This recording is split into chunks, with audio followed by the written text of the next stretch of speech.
Preface. This book is pragmatical, not philosophical. A practical manual, not a treatise upon theories. It is intended for the men and women whose most pressing need is for money, who wish to get rich first and philosophize afterward. It is for those who have, so far, found neither the time, the means, nor the opportunity to go deeply into the study of metaphysics, but who want results and who are willing to take the conclusions of science as a basis for action, without going into all the processes by which those conclusions were reached.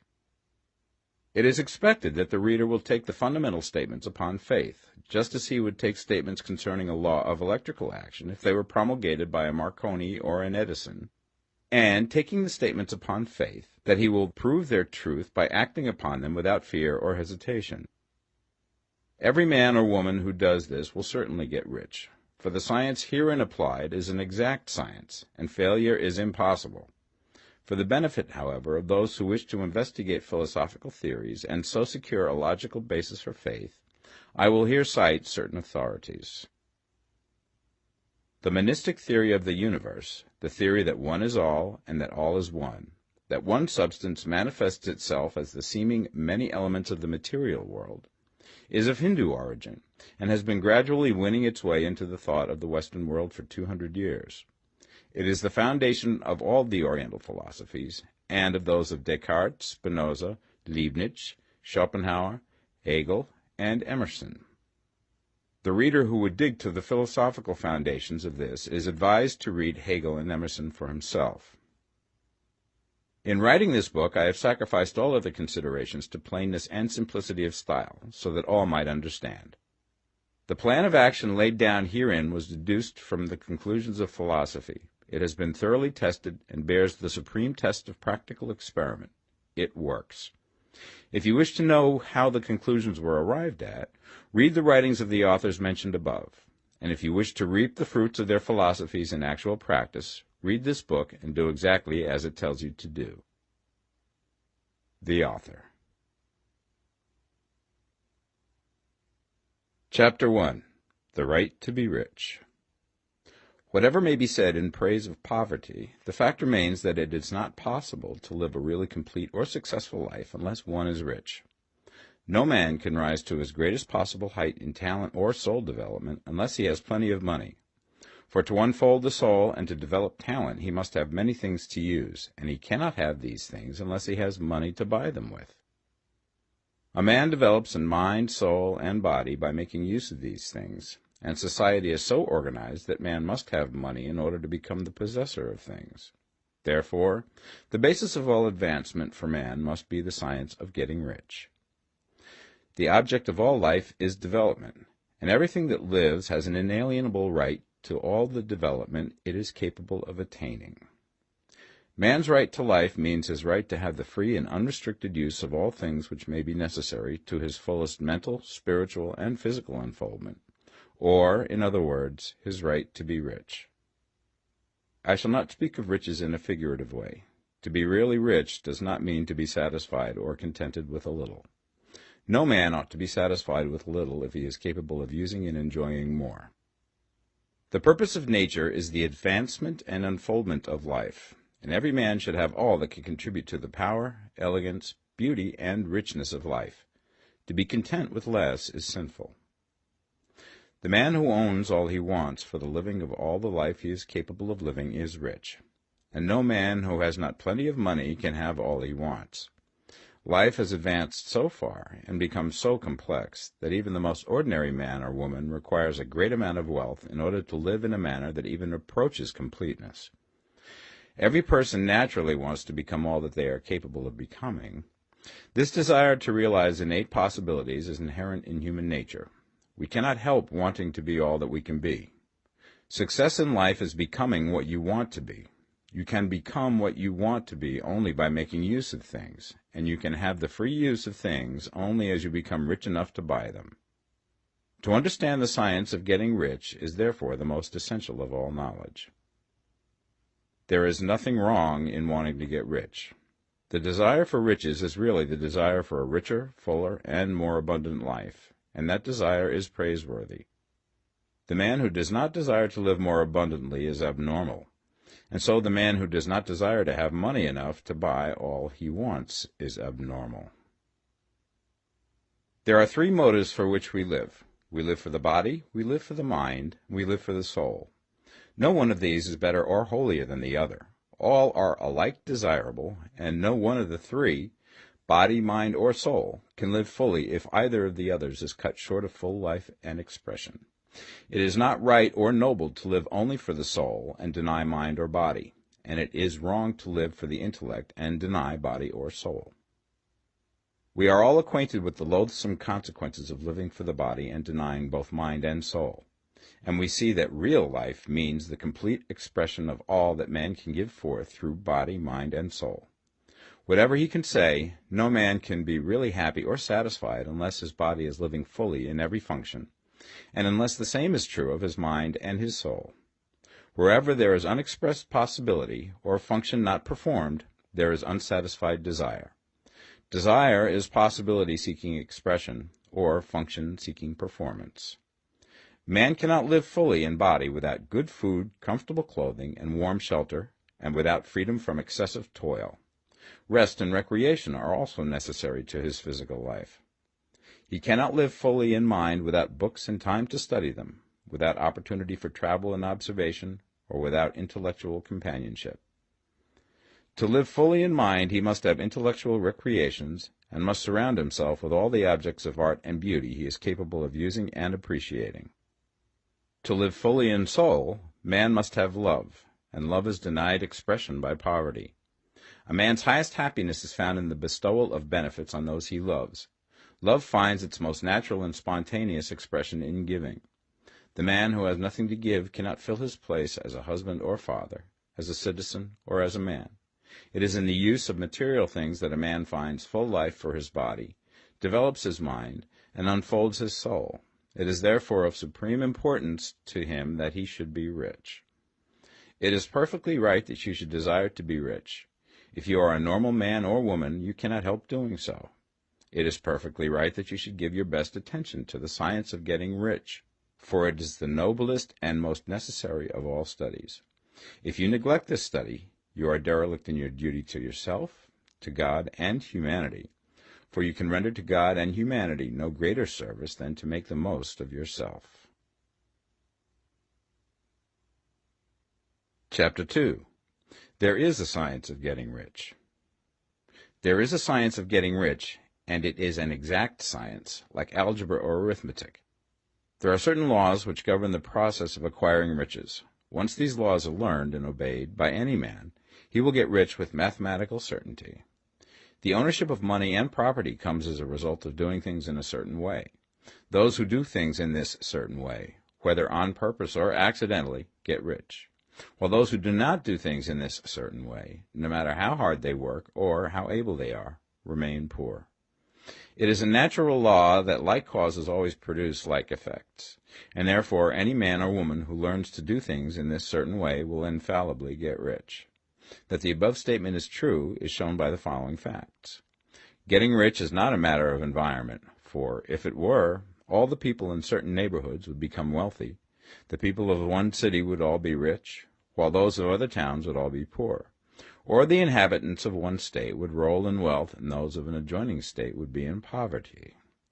But everywhere we see rich and poor living side by side, in the same environment, and often engaged in the same vocations. When two men are in the same locality and in the same business, and one gets rich while the other remains poor, it shows that getting rich is not primarily a matter of environment.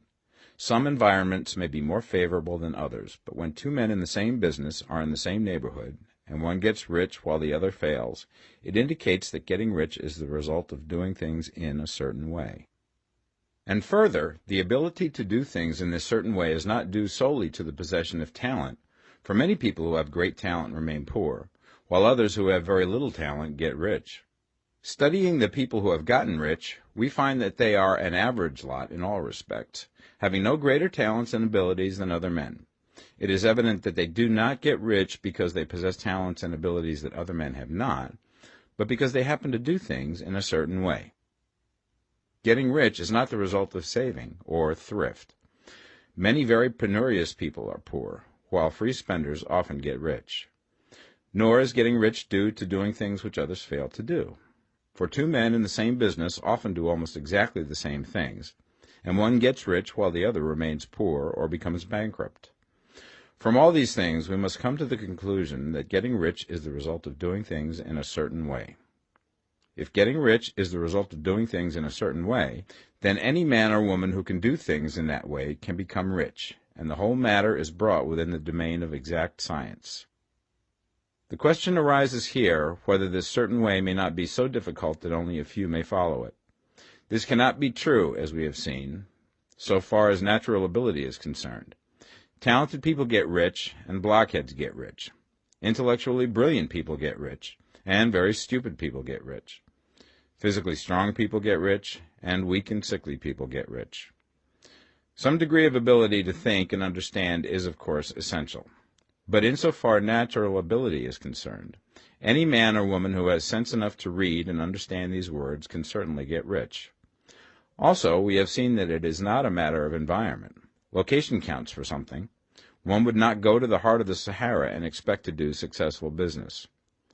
Getting rich involves the necessity of dealing with men and of being where there are people to deal with. And if these people are inclined to deal in the way that you want to deal, so much the better. But that is about as far as environment goes.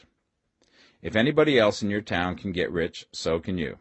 And if anybody else in your state can get rich, so can you. Again, it is not a matter of choosing some particular business or profession. People get rich in every business and in every profession, while their next-door neighbors in the same vocation remain in poverty.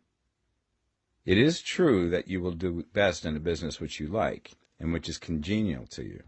And if you have certain talents which are well developed, you will do best in a business which calls for the exercise of those talents. Also, you will do best in a business which is suited to your locality. An ice cream parlor would do better in a warm climate than in Greenland, and a salmon fishery will succeed better in the Northwest than in Florida, where there are no salmon. But aside from these general limitations, getting rich is not dependent upon your engaging in some particular business, but upon your learning to do things in a certain way. If you are now in business and anybody else in your locality is getting rich in the same business, while you are not getting rich, it is because you are not doing things in the same way that the other person is doing them. No one is prevented from getting rich by lack of capital. True, as you get capital, the increase becomes more easy and rapid, but one who has capital is already rich and does not need to consider how to become so. No matter how poor you may be, if you begin to do things in a certain way, you will begin to get rich, and you will begin to have capital. The getting of capital is a part of the process of getting rich, and it is a part of the result which invariably follows the doing of things in a certain way. You may be the poorest man on the continent and be deeply in debt. You may have neither friends, influence, nor resources, but if you begin to do things in this way, you must infallibly begin to get rich, for the like causes must produce like effects. If you have no capital, you can get capital. If you're in the wrong business, you can get into the right business. If you're in the wrong location, you can go to the right location, and you can do so by beginning in your present business and in your present location to do things in the certain way which causes success. Chapter 3. Is opportunity monopolized? No man is kept poor because opportunity has been taken away from him, because other people have monopolized the wealth and have put a fence around it. You may be shut off from engaging in business in certain lines, but there are other channels open to you. Probably it would be hard for you to get control of any of the great railroad systems. That field is pretty well monopolized, but the electric railway business is still in its infancy and offers plenty of scope for enterprise. And it will be but a very few years until traffic and transportation through the air will become a great industry, and in all its branches will give employment to hundreds of thousands and perhaps to millions of people. Why not turn your attention to the development of aerial transportation, instead of competing with J.J. Hill and others for a chance in the steam railway world? It is quite true that if you are a working man in the employ of the Steel Trust, you have very little chance of becoming the owner of the plant in which you work. But it is also true that if you will commence to act in a certain way, you can soon leave the employ of the Steel Trust. You can buy a farm from 10 to 40 acres and engage in business as a producer of foodstuffs. There is great opportunity at this time for men who will live upon small tracts of land and cultivate the same intensively. Such men will certainly get rich. You may say that it is impossible for you to get the land, but I'm going to prove to you that it is not impossible, and that you can certainly get a farm if you will go to work in a certain way. At different periods, the tide of opportunity sets in different directions, according to the needs of the whole, and the particular stage of social evolution which has been reached. At present, in America, it is setting towards agricultural and the allied industries and professions. Today, opportunity is open before the factory worker in his line. It is open before the businessman who supplies the farmer more than before the one who supplies the factory worker, and before the professional man who waits upon the farmer more than before the one who serves the working class. There is an abundance of opportunity for the man who will go with the tide instead of trying to swim against it. So the factory workers, either as individuals or as a class, are not deprived of opportunity. The workers are not being kept down by their masters. They are not being ground by the trusts and combinations of capital. As a class, they are where they are because they do not do things in a certain way. If the workers of America chose to do so, they could follow the example of their brothers in Belgium and other countries and establish great department stores and cooperative industries. They could elect men of their own class to office and pass laws favoring the development of such cooperative industries, and in a few years they could take peaceable possession of the industrial field. The working class may become the master class whenever they will begin to do things in a certain way. The law of wealth is the same for them as it is for all others. This they must learn, and they will remain where they are as long as they continue to do as they do. The individual worker, however, is not held down by the ignorance or the mental slothfulness of his class. He can follow the tide of opportunity to riches, and this book will tell him how. No one is kept in poverty by a shortness in the supply of riches. There is more than enough for all. A palace as large as the Capitol in Washington might be built for every family on earth from the building material in the United States alone. And under intensive cultivation, this country would produce wool, cotton, linen, and silk enough to clothe each person in the world finer than Solomon was arrayed in all his glory, together with food enough to feed them all luxuriously. The visible supply is practically inexhaustible, and the invisible supply really is inexhaustible. Everything you see on earth is made from one original substance, out of which all things proceed. New forms are constantly being made, and older ones are dissolving, but all are shapes assumed by one thing. There is no limit to the supply of formless stuff or original substance. The universe is made out of it, but it was not all used in making the universe. The spaces in, through, and between the forms of the visible universe are permeated and filled with the original substance, with the formless stuff, with the raw material of all things. 10,000 times as much has been made might still be made, and even then we should not have exhausted the supply of universal raw material. No man, therefore, is poor because nature is poor, or because there is not enough to go around. Nature is an inexhaustible storehouse of riches. The supply will never run short. Original substance is alive with creative energy and is constantly producing more forms.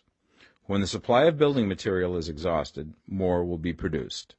When the soil is exhausted so that foodstuffs and materials for clothing will no longer grow upon it, it will be renewed or more soil will be made. When all the gold and silver has been dug from the earth, if man is still in such a stage of social development that he needs gold and silver, more will be produced from the formless. The formless stuff responds to the needs of man. It will not let him be without any good thing.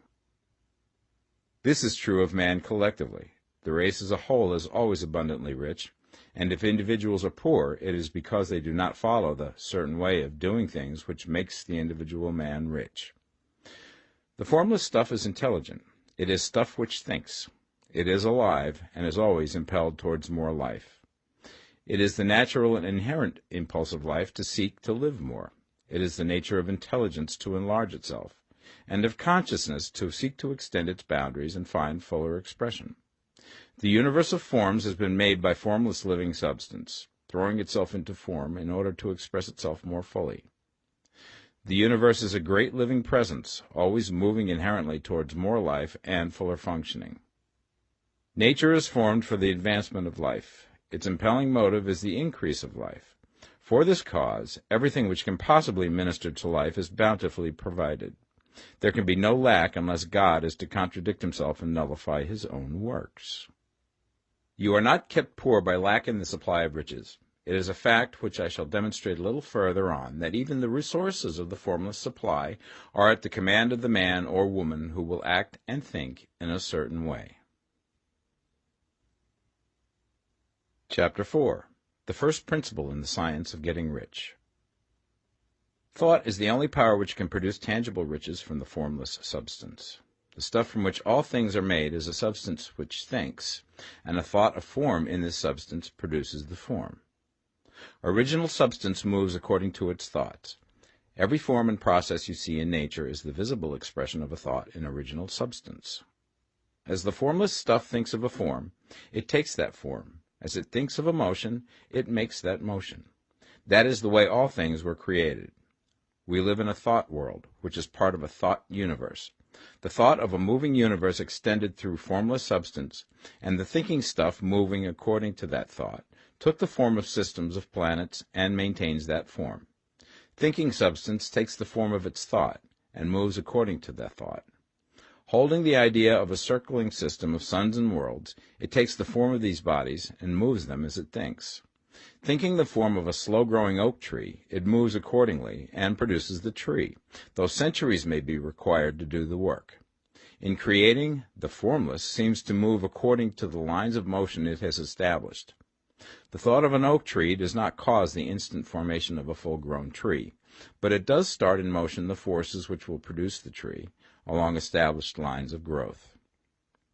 Every thought of form held in thinking substance causes the creation of the form, but always, or at least generally, along lines of growth and action already established. The thought of a house of a certain construction, if it were impressed upon formless substance, might not cause the instant formation of the house, but it would cause the turning of creative energies already working in trade and commerce into such channels as to result in the speedy building of the house. And if there were no existing channels through which the creative energy could work, then the house would be formed directly from primal substance, without waiting for the slow processes of the organic and inorganic world. No thought of form can be impressed upon original substance without causing the creation of the form. Man is a thinking center and can originate thought. All the forms that man fashions with his hands must first exist in his thought.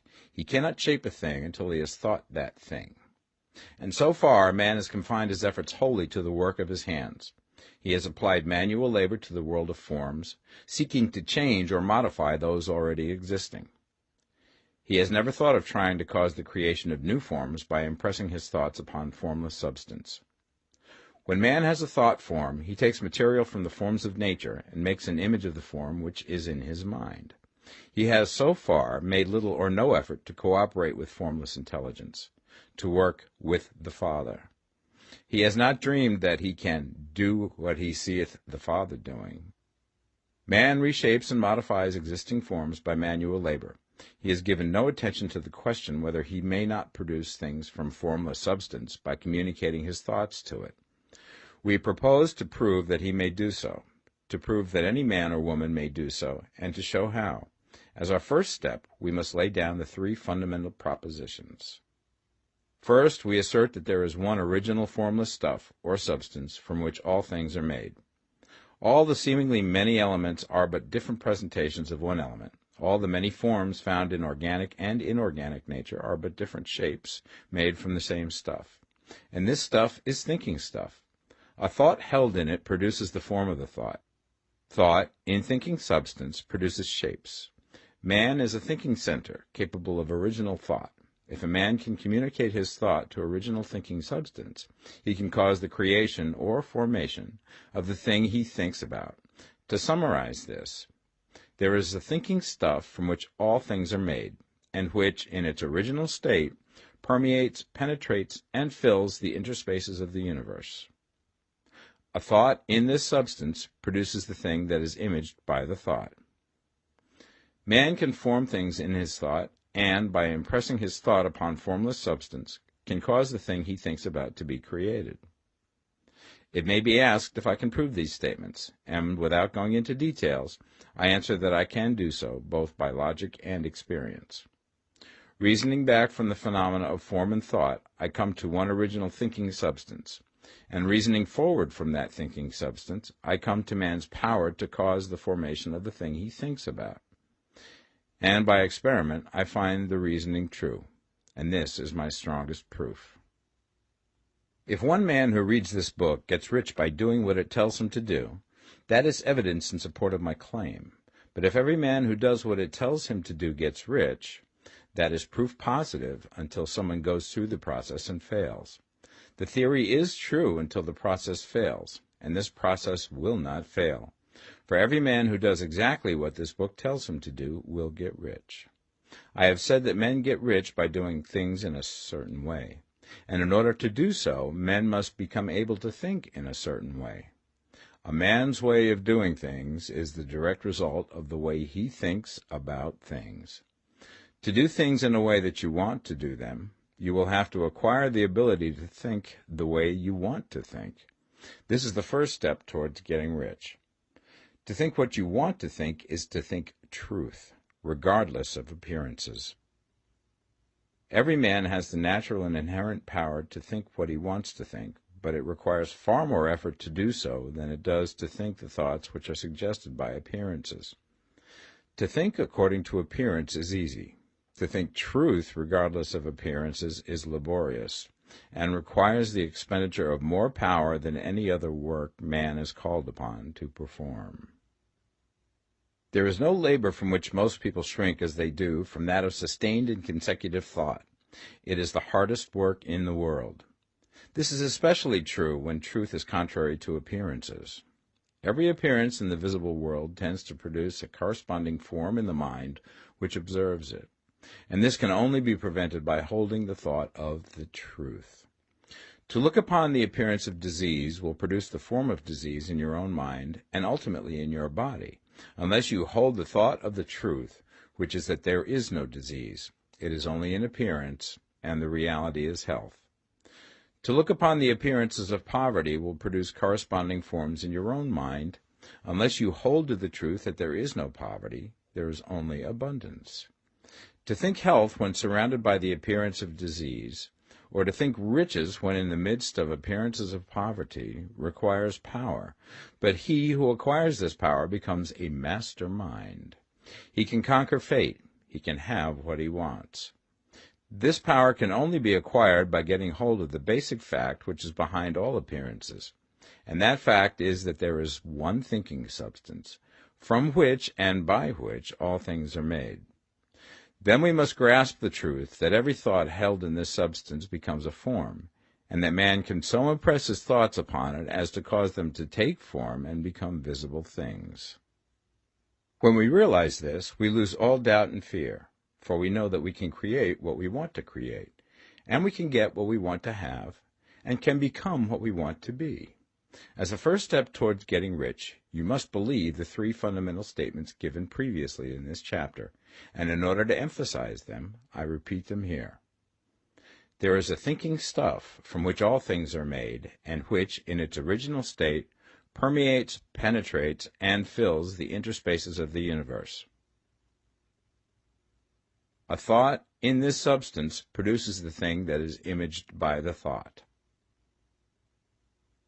Man can form things in his thought, and, by impressing his thought upon formless substance, can cause the thing he thinks about to be created. You must lay aside all other concepts of the universe than this monistic one, and you must dwell upon this until it is fixed in your mind and has become your habitual thought.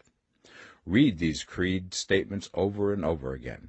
Fix every word upon your memory, and meditate upon them until you firmly believe what they say. If a doubt comes to you, cast it aside as a sin. Do not listen to arguments against this idea. Do not go to churches or lectures where a contrary concept of things is taught or preached.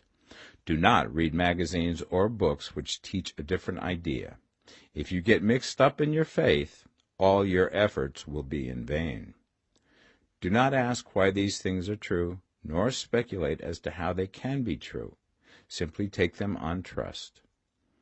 The science of getting rich begins with the absolute acceptance of this faith. Chapter 5. Increasing Life. You must get rid of the last vestige of the old idea that there is a deity whose will it is that you should be poor, or whose purposes may be served by keeping you in poverty. The intelligent substance which is all, and in all, which lives in all and lives in you, is a consciously living substance. Being a consciously living substance, it must have the nature and inherent desire of every living intelligence for increase of life. Every living thing must continually seek for the enlargement of its life, because life, in the mere act of living, must increase itself. A seed, dropped into the ground, springs into activity, and in the act of living produces 100 more seeds. Life, by living, multiplies itself. It is forever becoming more. It must do so if it continues to be at all. Intelligence is under the same necessity for continuous increase. Every thought we think makes it necessary for us to think another thought. Consciousness is continually expanding. Every fact we learn leads us to the learning of another fact. Knowledge is continually increasing. Every talent we cultivate brings to the mind the desire to cultivate another talent. We are subject to the urge of life, seeking expression, which ever drives us on to know more, to do more, and to be more. In order to know more, do more, and be more, we must have more. We must have things to use, for we learn and do and become only by using things. We must get rich so that we can live more. The desire for riches is simply the capacity for larger life seeking fulfillment. Every desire is the effort of an unexpressed possibility to come into action. It is power seeking to manifest which causes desire. That which makes you want more money is the same as that which makes the plant grow. It is life, seeking fuller expression. The one living substance must be subject to this inherent law of all life. It is permeated with the desire to live more. That is why it is under the necessity of creating things. The one substance desires to live more in you. Hence, it wants you to have all the things you can use. It is the desire of God that you should get rich. He wants you to get rich because he can express himself better through you if you have plenty of things to use in giving him expression. He can live more in you if you have unlimited command of the means of life. The universe desires you to have everything you want to have. Nature is friendly to your plans. Everything is naturally for you. Make up your mind that this is true. It is essential, however, that your purpose should harmonize with the purpose that is in all. You must want real life, not mere pleasure of sensual gratification. Life is the performance of function, and the individual really lives only when he performs every function, physical, mental, and spiritual, of which he is capable, without excess in any. You do not want to get rich in order to live swinishly, for the gratification of animal desires, that is not life. But the performance of every physical function is a part of life, and no one lives completely who denies the impulses of the body a normal and healthful expression. You do not want to get rich solely to enjoy mental pleasures, to get knowledge, to gratify ambition, to outshine others, to be famous. All these are a legitimate part of life, but the man who lives for the pleasures of the intellect alone will only have a partial life, and he will never be satisfied with his lot. You do not want to get rich solely for the good of others, to lose yourself for the salvation of mankind, to experience the joys of philanthropy and sacrifice. The joys of the soul are only a part of life, and they are no better or nobler than any other part. You want to get rich in order that you may eat, drink, and be merry when it is time to do these things, in order that you may surround yourself with beautiful things, see distant lands, feed your mind, and develop your intellect, in order that you may love men and do kind things, and be able to play a good part in helping the world to find truth. But remember that extreme altruism is no better and no nobler than extreme selfishness. Both are mistakes. Get rid of the idea that God wants you to sacrifice yourself for others, and that you can secure his favor by doing so. God requires nothing of the kind. What he wants is that you should make the most of yourself, for yourself and for others, and you can help others more by making the most of yourself than in any other way.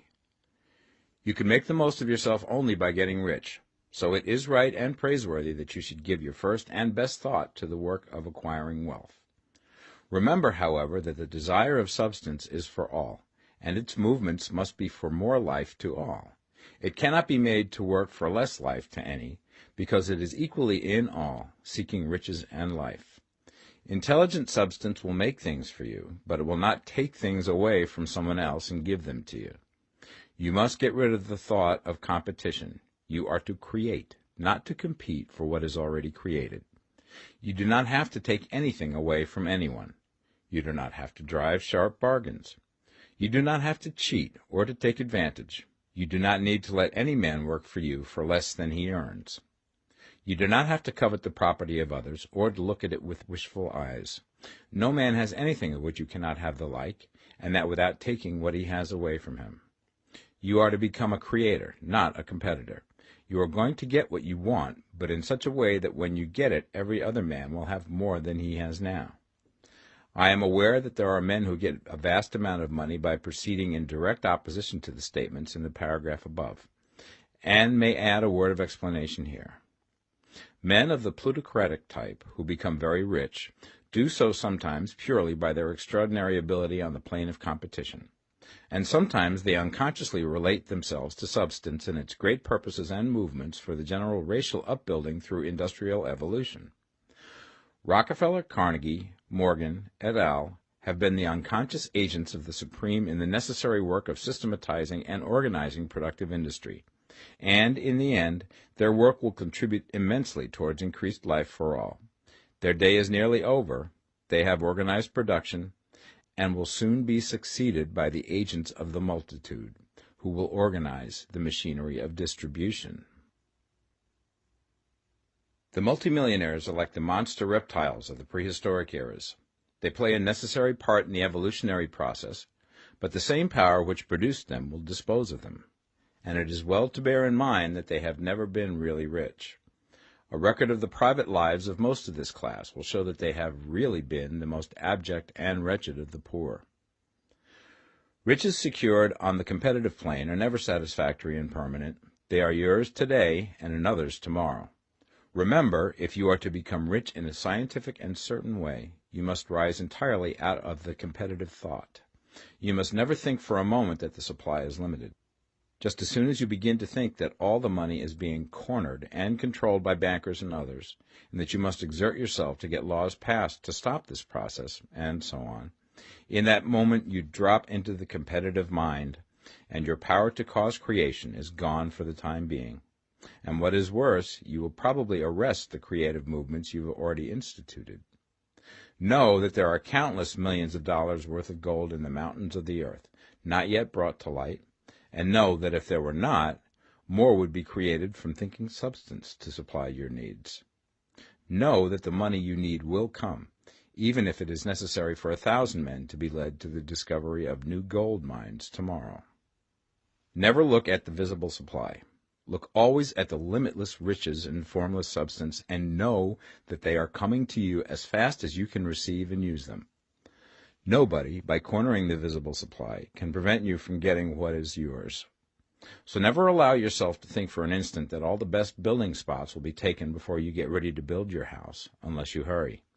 Never worry about the trusts and combines, and get anxious for fear that they will soon come to own the whole earth.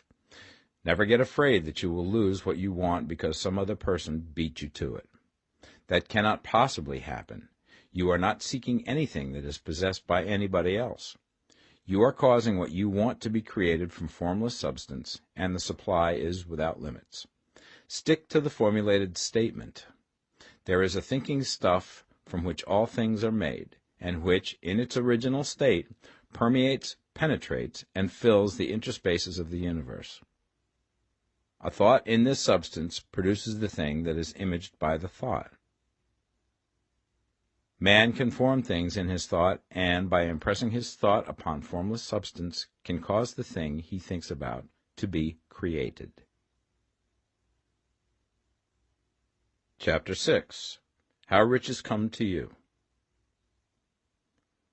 When I say that you do not have to drive sharp bargains, I do not mean that you do not have to drive any bargains at all, or that you are above the necessity for having any dealings with your fellow men. I mean that you will not need to deal with them unfairly. You do not have to get something for nothing, but can give to every man more than you take from him.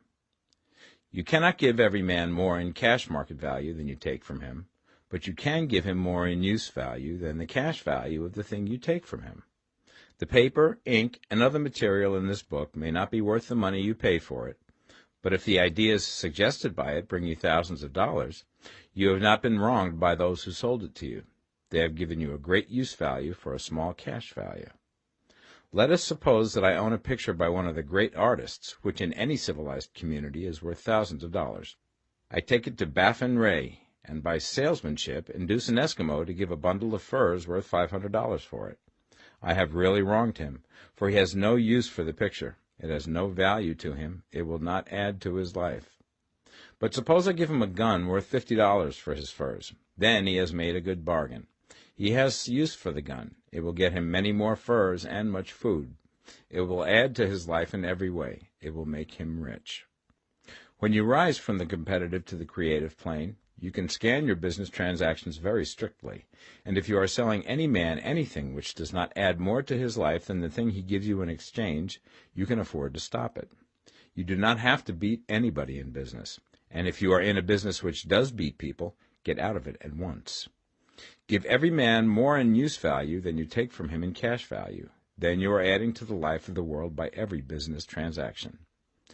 If you have people working for you, you must take from them more in cash value than you pay them in wages. But you can so organize your business that it will be filled with the principle of advancement, and so that each employee who wishes to do so may advance a little every day. You can make your business do for your employees what this book is doing for you. You can so conduct your business that it will be a sort of ladder, by which every employee who will take the trouble may climb to riches himself, and, given the opportunity, if he will not do so, it is not your fault. And finally, because you are to cause the creation of your riches from formless substance which permeates all your environment, it does not follow that they are to take shape from the atmosphere and come into being before your eyes. If you want a sewing machine, for instance, I do not mean to tell you that you are to impress the thought of a sewing machine on thinking substance until the machine is formed without hands, in the room where you sit or elsewhere. But if you want a sewing machine, hold the mental image of it with the most positive certainty that it is being made, or is on its way to you. After once forming the thought, have the most absolute and unquestioning faith that the sewing machine is coming. Never think of it, or speak of it, in any other way than as being sure to arrive. Claim it as already yours. It will be brought to you by the power of the Supreme Intelligence, acting upon the minds of men. If you live in Maine, it may be that a man will be brought from Texas or Japan to engage in some transaction which will result in your getting what you want. If so, the whole matter will be as much to that man's advantage as it is to yours. Do not forget for a moment that the thinking substance is through all, in all, communicating with all, and can influence all. The desire of thinking substance for a fuller life and better living has caused the creation of all the sewing machines already made, and it can cause the creation of millions more, and will, whenever men set it in motion by desire and faith, and by acting in a certain way.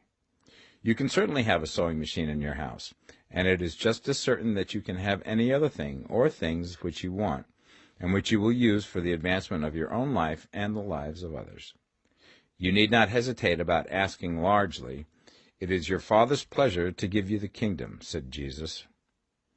Original substance wants to live all that is possible in you, and wants you to have all that you can or will use for the living of the most abundant life.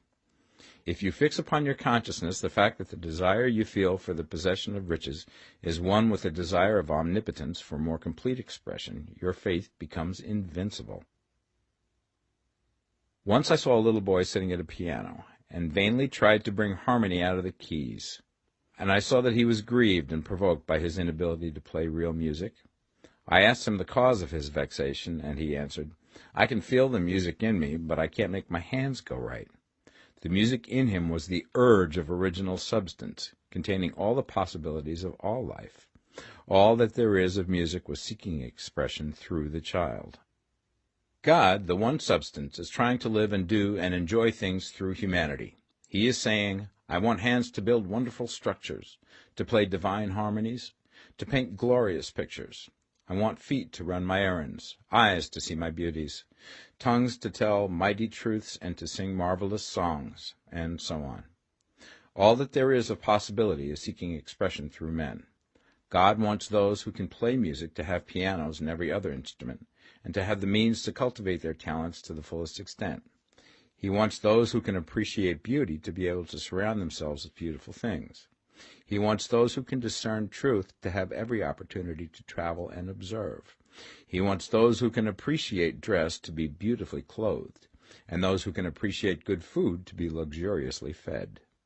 He wants all these things because it is himself that enjoys and appreciates them. It is God who wants to play and sing and enjoy beauty and proclaim truth and wear fine clothes and eat good food. It is God that worketh in you to will and to do, said Paul. The desire you feel for riches is the infinite, seeking to express himself in you as he sought to find expression in the little boy at the piano. So you need not hesitate to ask largely. Your part is to focalize and express the desire to God. This is a difficult point with most people. They retain some of the old idea that poverty and self-sacrifice are pleasing to God. They look upon poverty as a part of the plan, a necessity of nature. They have the idea that God has finished his work and made all that he can make, and that the majority of men must stay poor because there is not enough to go around. They hold to so much of this erroneous thought that they feel ashamed to ask for wealth. They try not to want more than a very modest competence, just enough to make them fairly comfortable. I recall now the case of one student who was told that he must get in mind a clear picture of the things he desired, so that the creative thought of them might be impressed upon formless substance. He was a very poor man, living in a rented house, and having only what he earned from day to day, and he could not grasp the fact that all wealth was his. So, after thinking the matter over, he decided that he might reasonably ask for a new rug for the floor of his best room, and an anthracite coal stove to heat the house during the cold weather. Following the instructions given in this book, he obtained these things in a few months, and then it dawned upon him that he had not asked enough. He went through the house in which he lived, and planned all the improvements he would like to make in it. He mentally added a bay window here and a room there, until it was complete in his mind as an ideal home, and then he planned its furnishings. Holding the whole picture in his mind, he began living in the certain way, and moving towards what he wanted, and he now owns the house, and is rebuilding it after the form of his mental image. And now, with still larger faith, he is going to get greater things. It has been unto him according to his faith, and it is so with you and with all of us. Chapter 7. Gratitude. The illustrations given in the last chapter will have conveyed the fact that the first step towards getting rich is to convey the idea of your wants to the formless substance. This is true, and you will see that in order to do so, it becomes necessary to relate yourself to the formless intelligence in a harmonious way. To secure this harmonious relation is a matter of such primary and vital importance that I shall give some space to its discussion here, and give you instructions which, if you will follow them, will be certain to bring you into perfect unity of mind with God. The whole process of mental adjustment and atonement can be summed up in one word: gratitude. First, you believe that there is one intelligent substance from which all things proceed. Second, you believe that this substance gives you everything you desire. And third, you relate yourself to it by a feeling of deep and profound gratitude. Many people who order their lives rightly in all other ways are kept in poverty by their lack of gratitude. Having received one gift from God, they cut the wires which connect them with him by failing to make acknowledgment. It is easy to understand that the nearer we live to the source of wealth, the more wealth we shall receive. And it is easy also to understand that the soul that is always grateful lives in closer touch with God than the one which never looks to him in thankful acknowledgment. The more gratefully we fix our minds on the Supreme when good things come to us, the more good things we will receive, and the more rapidly they will come. And the reason simply is that the mental attitude of gratitude draws the mind into closer touch with the source from which the blessings come. If it is a new thought to you that gratitude brings your whole mind into closer harmony with the creative energies of the universe, consider it well, and you will see that it is true. The good things you already have come to you along the line of obedience to certain laws. Gratitude will lead your mind out along the ways by which things come, and it will keep you in close harmony with creative thought and prevent you from falling into competitive thought. Gratitude alone can keep you looking towards the all, and prevent you from falling into the error of thinking of the supply as limited, and to do that would be fatal to your hopes. There is a law of gratitude, and it is absolutely necessary that you should observe the law if you are to get the results you seek. The law of gratitude is the natural principle that action and reaction are always equal, and in opposite directions. The grateful outreaching of your mind in thankful praise to the Supreme is a liberation or expenditure of force. It cannot fail to reach that to which it is addressed, and the reaction is an instantaneous movement towards you. Draw nigh unto God, and he will draw nigh unto you. That is a statement of psychological truth. And if your gratitude is strong and constant, the reaction in formless substance will be strong and continuous. The movement of the things you want will always be towards you. Notice the grateful attitude that Jesus took, how he always seemed to be saying, I thank thee, Father, that thou hearest me. You cannot exercise much power without gratitude, for it is gratitude that keeps you connected with power. But the value of gratitude does not consist solely in getting you more blessings in the future. Without gratitude, you cannot long keep from dissatisfied thought regarding things as they are. The moment you permit your mind to dwell with dissatisfaction upon things as they are, you begin to lose ground. You fix attention upon the common, the ordinary, the poor, and the squalid and mean, and your mind takes the form of these things. Then you will transmit these forms or mental images to the formless, and the common, the poor, the squalid, and mean will come to you. To permit your mind to dwell upon the inferior is to become inferior, and to surround yourself with inferior things. On the other hand, to fix your attention on the best is to surround yourself with the best, and to become the best. The creative power within us makes us into the image of that to which we give our attention. We are thinking substance, and thinking substance always takes the form of that which it thinks about. The grateful mind is constantly fixed upon the best. Therefore it tends to become the best. It takes the form or character of the best and will receive the best. Also, faith is born of gratitude. The grateful mind continually expects good things, and expectation becomes faith. The reaction of gratitude upon one's own mind produces faith, and every outgoing wave of grateful thanksgiving increases faith. He who has no feeling of gratitude cannot long retain a living faith, and without a living faith you cannot get rich by the creative method, as we shall see in the following chapters. It is necessary, then, to cultivate the habit of being grateful for every good thing that comes to you, and to give thanks continuously. And because all things have contributed to your advancement, you should include all things in your gratitude. Do not waste time thinking or talking about the shortcomings or wrong actions of plutocrats or trust magnates. Their organization of the world has made your opportunity. All you get really comes to you because of them. Do not rage against corrupt politicians.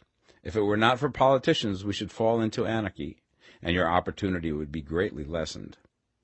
God has worked a long time and very patiently to bring us up to where we are in industry and government, and he is going right on with his work.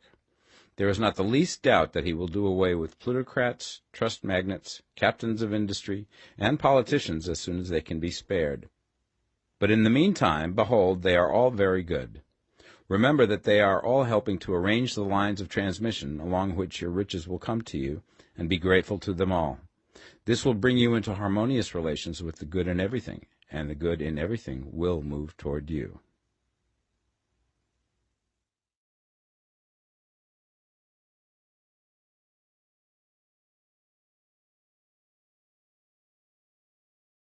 The Science of Getting Rich, Part 2. Chapter 8. Thinking in the Certain Way. You must form a clear and definite mental picture of what you want. You cannot transmit an idea unless you have it yourself. You must have it before you can give it, and many people fail to impress thinking substance because they have themselves only a vague and misty concept of the things they want to do, to have, or to become. It is not enough that you should have a general desire for wealth to do good with. Everybody has that desire. It is not enough that you should have a wish to travel, see things, live more, etc. Everybody has those desires also. If you were going to send a wireless message to a friend, you would not send the letters of the alphabet in their order and let him construct the message for himself, nor would you take words at random from the dictionary. You would send a coherent sentence, one which meant something. When you try to impress your wants upon substance, remember that it must be done by a coherent statement. You must know what you want and be definite. You can never get rich or start the creative power into action by sending out unformed longings and vague desires. Go over your desires just as the man I have described went over his house. See just what you want and get a clear mental picture of it as you wish it to look when you get it. That clear mental picture you must have continually in mind, as the sailor has in mind the port towards which he is sailing the ship. You must keep your face towards it all the time. You must no more lose sight of it than the steersman loses sight of the compass. It is not necessary to take exercises in concentration, nor to set apart special times for prayer and affirmation, nor to go into the silence, nor to do occult stunts of any kind. There things are well enough, but all you need is to know what you want, and to want it badly enough so that it will stay in your thoughts. Spend as much of your leisure time as you can in contemplating your picture, but no one needs to take exercises to concentrate his mind on a thing which he really wants. It is the things you do not really care about which require effort to fix your attention upon them. And unless you really want to get rich, so that the desire is strong enough to hold your thoughts directly to the purpose, as the magnetic pole holds the needle of the compass, it will hardly be worthwhile for you to try to carry out the instructions given in this book.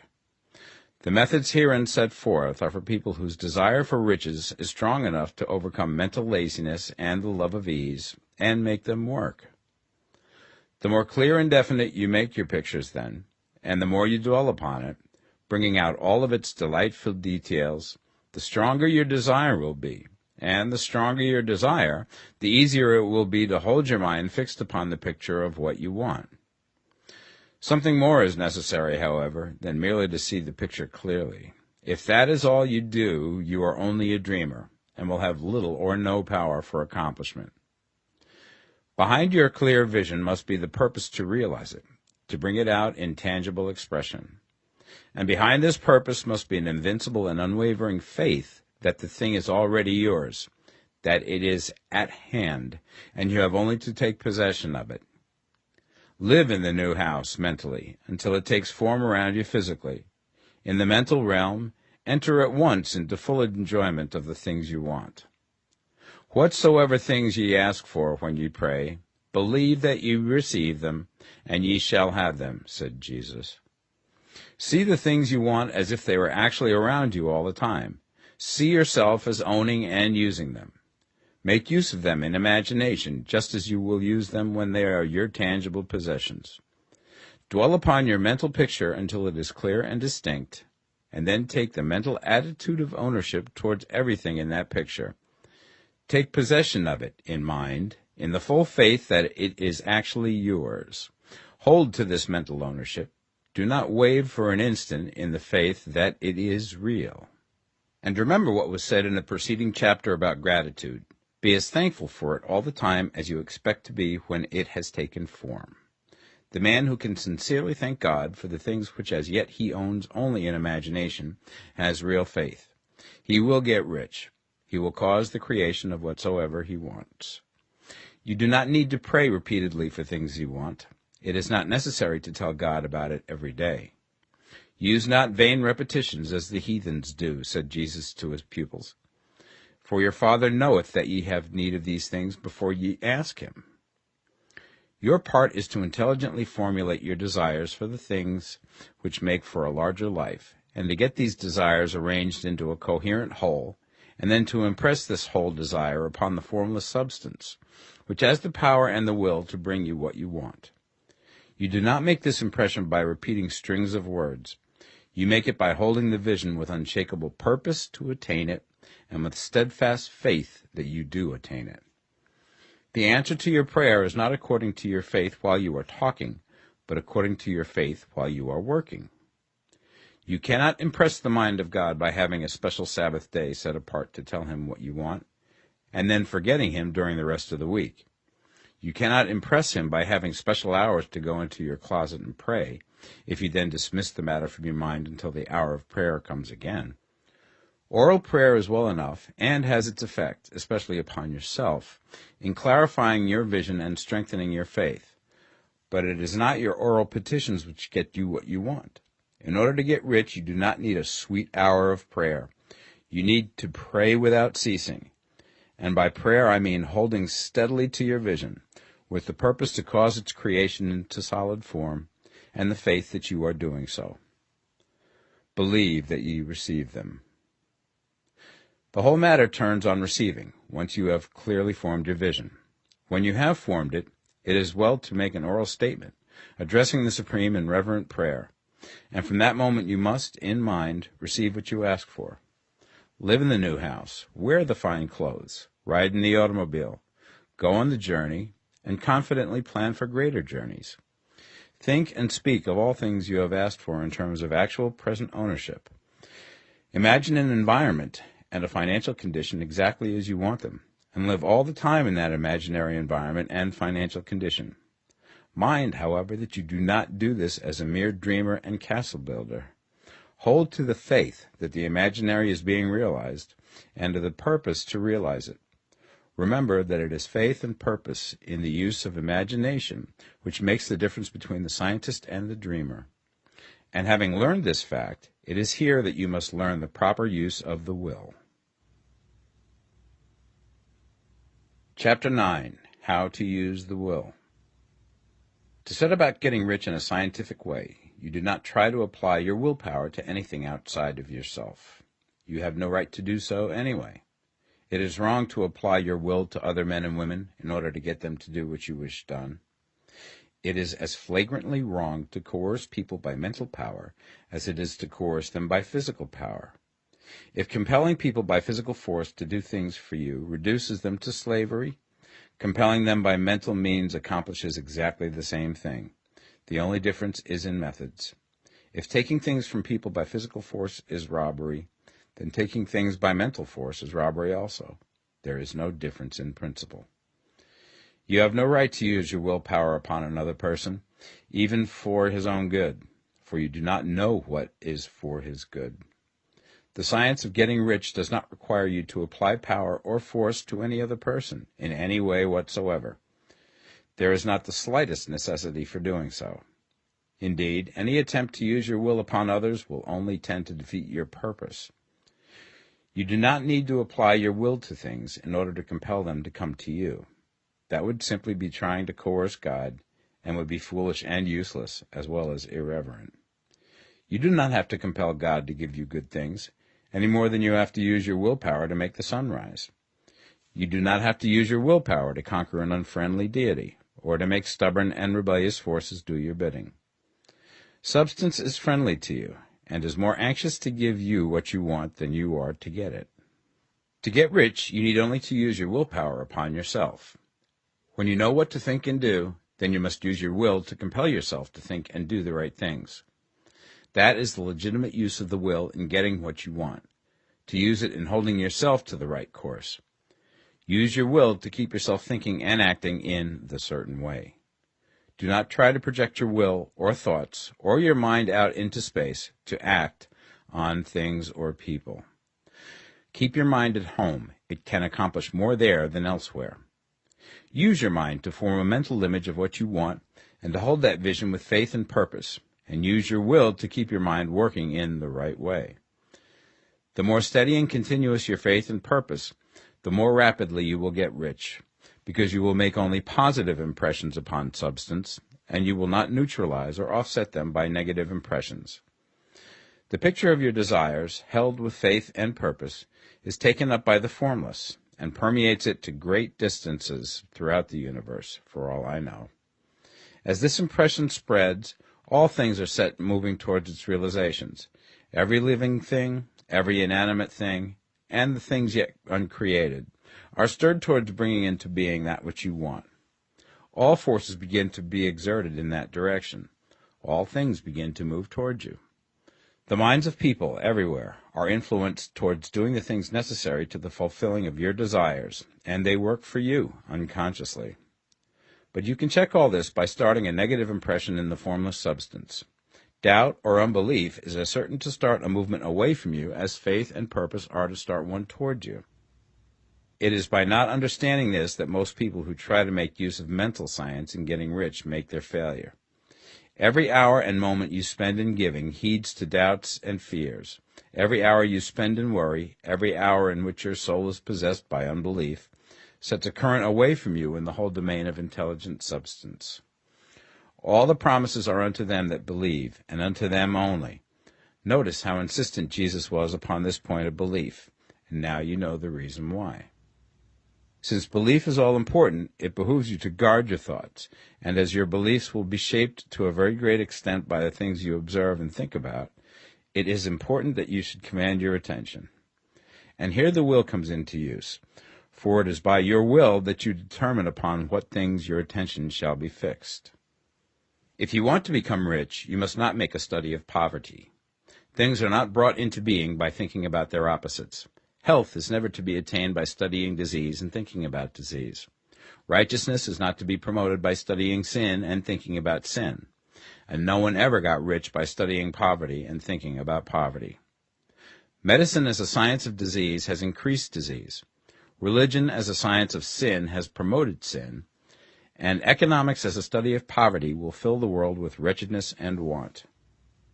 Do not talk about poverty. Do not investigate it or concern yourself with it. Never mind what its causes are. You have nothing to do with them. What concerns you is the cure. Do not spend your time in charitable work or charity movements. All charity only tends to perpetuate the wretchedness it aims to eradicate. I do not say that you should be hard-hearted or unkind and refuse to hear the cry of need, but you must not try to eradicate poverty in any of the conventional ways. Put poverty behind you, and put all that pertains to it behind you, and make good. Get rich. That is the best way you can help the poor. And you cannot hold the mental image which is to make you rich if you fill your mind with pictures of poverty. Do not read books or papers which give circumstantial accounts of the wretchedness of the tenement dwellers, of the horrors of child labor, and so on.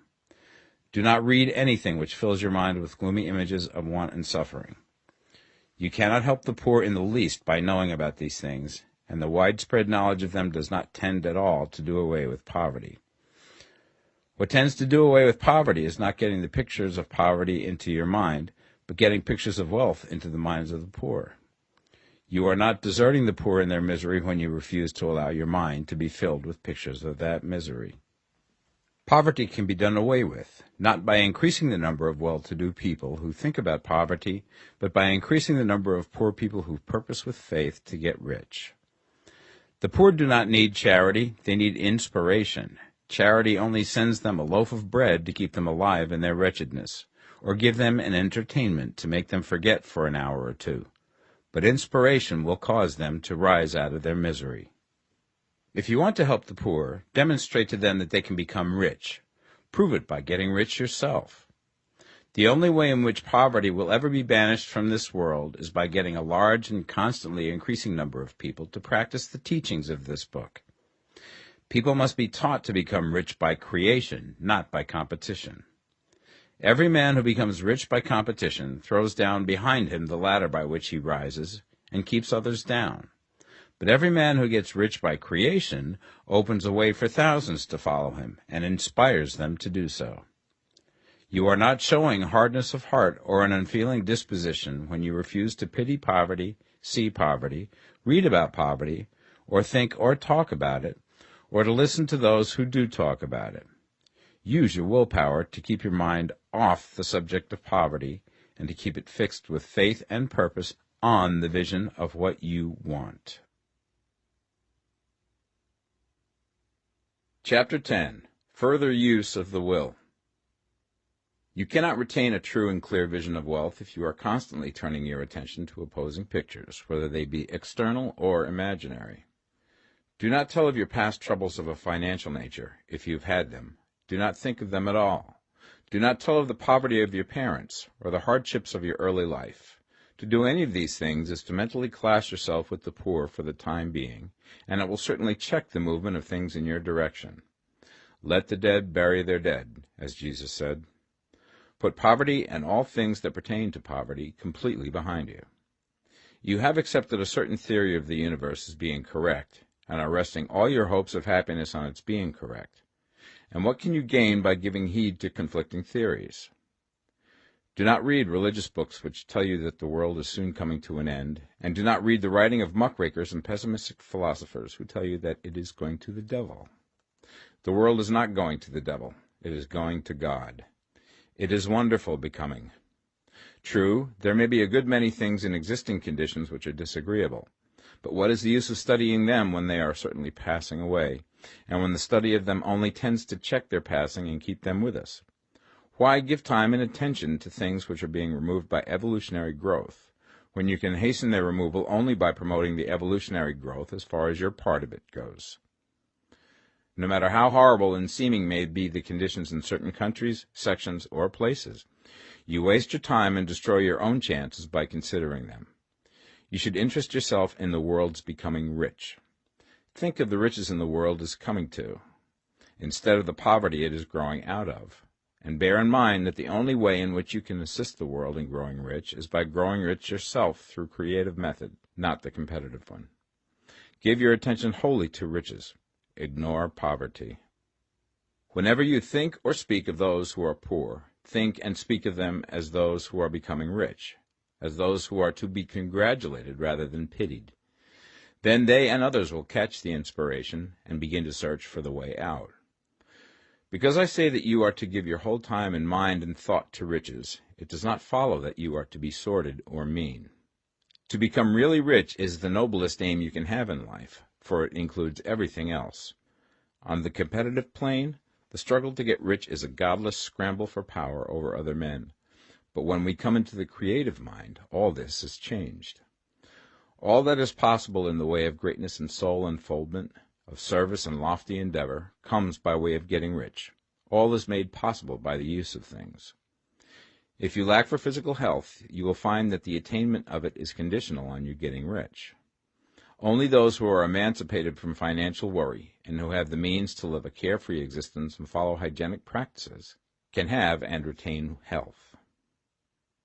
Moral and spiritual greatness is possible only to those who are above the competitive battle for existence, and only those who are becoming rich on the plane of creative thought are free from the degrading influences of competition.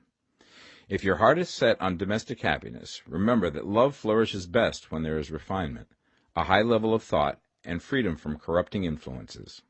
And these are to be found only where riches are attained by the exercise of creative thought, without strife or rivalry. You can aim at nothing so great or noble, I repeat, as to become rich, and you must fix your attention upon your mental picture of riches, to the exclusion of all that may tend to dim or obscure the vision. You must learn to see the underlying truth in all things. You must see beneath all seemingly wrong conditions the great one life, ever moving forward towards fuller expression and more complete happiness. It is the truth that there is no such thing as poverty, that there is only wealth. Some people remain in poverty because they are ignorant of the fact that there is wealth for them, and these can best be taught by showing them the way to affluence in your own person and practice. Others are poor because, while they feel that there is a way out, they are too intellectually indolent to put forth the mental effort necessary to find that way and by travel it. Others still are poor because, while they have some notion of science, they have become so swamped and lost in the maze of metaphysical and occult theories that they do not know which road to take. They try a mixture of many systems and fail in all. For these, again, the very best thing to do is to show the right way in your own person and practice. An ounce of doing things is worth a pound of theorizing. The very best thing you can do for the whole world is to make the most of yourself. You can serve God and man in no more effective way than by getting rich. That is, if you get rich by the creative method and not by the competitive one. Another thing. We assert that this book gives in detail the principles of the science of getting rich, and if that is true, you do not need to read any other book upon the subject. This may sound narrow and egotistical, but consider. There is no more scientific method of computation in mathematics than by addition, subtraction, multiplication, and division. No other method is possible. There can be but one shortest distance between 2 points. There is only one way to think scientifically, and that is to think in the way that leads by the most direct and simple route to the goal. No man has yet formulated a briefer or less complex system than the one set forth herein. It has been stripped of all non-essentials. When you commence on this, lay all others aside. Put them out of your mind altogether. Read this book every day. Keep it with you. Commit it to memory, and do not think about other systems and theories. If you do, you will begin to have doubts, and to be uncertain and wavering in your thought, and then you will begin to make failures. After you have made good and become rich, you may study other systems as much as you please. But until you are quite sure that you have gained what you want, do not read anything on this line but this book, unless it be the authors mentioned in the preface. And read only the most optimistic comments on the world's news, those in harmony with your picture. Also, postpone your investigations into the occult. Do not dabble in theosophy, spiritualism, or kindred studies. It is very likely that the dead still live and are near, but if they are, let them alone. Mind your own business. Wherever the spirits of the dead may be, they have their own work to do and their own problems to solve, and we have no right to interfere with them. We cannot help them, and it is very doubtful whether they can help us, or whether we have any right to trespass upon their time if they can. Let the dead and the hereafter alone, and solve your own problem. Get rich. If you begin to mix with the occult, you will start mental cross-currents which will surely bring your hopes to shipwreck. Now, this and the preceding chapters have brought us to the following statement of basic facts. There is a thinking stuff from which all things are made, and which, in its original state, permeates, penetrates, and fills the interspaces of the universe. A thought in this substance produces the thing that is imaged by the thought. Man can form things in his thought, and, by impressing his thought upon formless substance, can cause the thing he thinks about to be created. In order to do this, man must pass from the competitive to the creative mind. He must form a clear mental picture of the things he wants, and hold this picture in his thoughts with the fixed purpose to get what he wants, and the unwavering faith that he does get what he wants, closing his mind against all that may tend to shake his purpose, dim his vision, or quench his faith. And in addition to all this, we shall now see that he must live and act in a certain way. Chapter 11. Acting in the Certain Way. Thought is the creative power, or the impelling force which causes the creative power to act. Thinking in a certain way will bring riches to you, but you must not rely upon thought alone, paying no attention to personal action. That is the rock upon which many otherwise scientific metaphysical thinkers meet shipwreck, the failure to connect thought with personal action. We have not yet reached the stage of development, even supposing such a stage to be possible, in which man can create directly from formless substance without nature's processes or the work of human hands. Man must not only think, but his personal action must supplement his thought. By thought you can cause the gold in the hearts of the mountains to be impelled towards you, but it will not mine itself, refine itself, coin itself into double eagles, and come rolling along the roads seeking its way into your pocket. Under the impelling power of the Supreme Spirit, men's affairs will be so ordered that someone will be led to mine the gold for you. Other men's business transactions will be so directed that the gold will be brought toward you, and you must so arrange your own business affairs that you may be able to receive it when it comes to you. Your thought makes all things, animate and inanimate, work to bring you what you want, but your personal activity must be such that you can rightly receive what you want when it reaches you. You are not to take it as charity, nor to steal it. You must give every man more in use value than he gives you in cash value. The scientific use of thought consists in forming a clear and distinct mental image of what you want, in holding fast to the purpose to get what you want, and in realizing with grateful faith that you do get what you want. Do not try to project your thought in any mysterious or occult way, with the idea of having it go out and do things for you. That is a wasted effort and will weaken your power to think with sanity. The action of thought in getting rich is fully explained in the preceding chapters.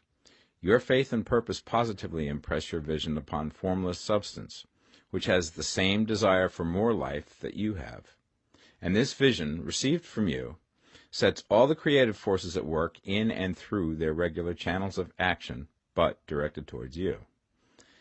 It is not your part to guide or supervise the creative process. All you have to do with that is to retain your vision, stick to your purpose, and maintain your faith and gratitude. But you must act in a certain way, so that you can appropriate what is yours when it comes to you, so that you can meet the things you have in your picture and put them in their proper places as they arrive. You can really see the truth of this. When things reach you, they will be in the hands of other men, who will ask an equivalent for them. And you can only get what is yours by giving the other man what is his. Your pocketbook is not going to be transformed into a Fortunata's purse, which shall be always full of money without effort on your part. This is the crucial point in the science of getting rich, right here, where thought and personal action must be combined. There are very many people who, consciously or unconsciously, set the creative forces in action by the strength and persistence of their desires, but who remain poor because they do not provide for the reception of the thing they want when it comes. By thought, the thing you want is brought to you. By action, you receive it. Whatever your action is to be, it is evident that you must act now. You cannot act in the past, and it is essential to the clearness of your mental vision that you dismiss the past from your mind. You cannot act in the future, for the future is not here yet, and you cannot tell how you will want to act in any future contingency until that contingency has arrived.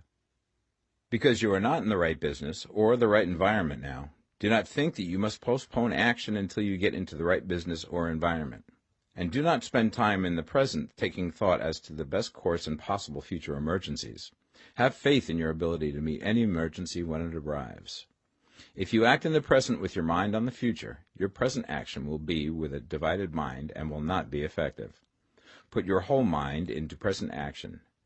Do not give your creative impulse to original substance, and then sit down and wait for results. If you do, you will never get them. Act now. There is never any time but now, and there never will be any time but now. If you are ever to begin to make ready for the reception of what you want, you must begin now. And your action, whatever it is, must most likely be in your present business or employment, and must be upon the persons and things in your present environment. You cannot act where you are not, you cannot act where you have been, and you cannot act where you are going to be. You can act only where you are. Do not bother as to whether yesterday's work was well done or ill done. Do today's work well. Do not try to do tomorrow's work now. There will be plenty of time to do that when you get to it. Do not try, by occult or mystical means, to act on people or things that are out of your reach. Do not wait for a change of environment. Before you act, get a change of environment by action. You can so act upon the environment in which you are now, as to cause yourself to be transferred to a better environment. Hold with faith and purpose the vision of yourself in the better environment, but act upon your present environment with all your heart and with all your strength and with all your mind. Do not spend any time in daydreaming or castle building. Hold to the one vision of what you want and act now.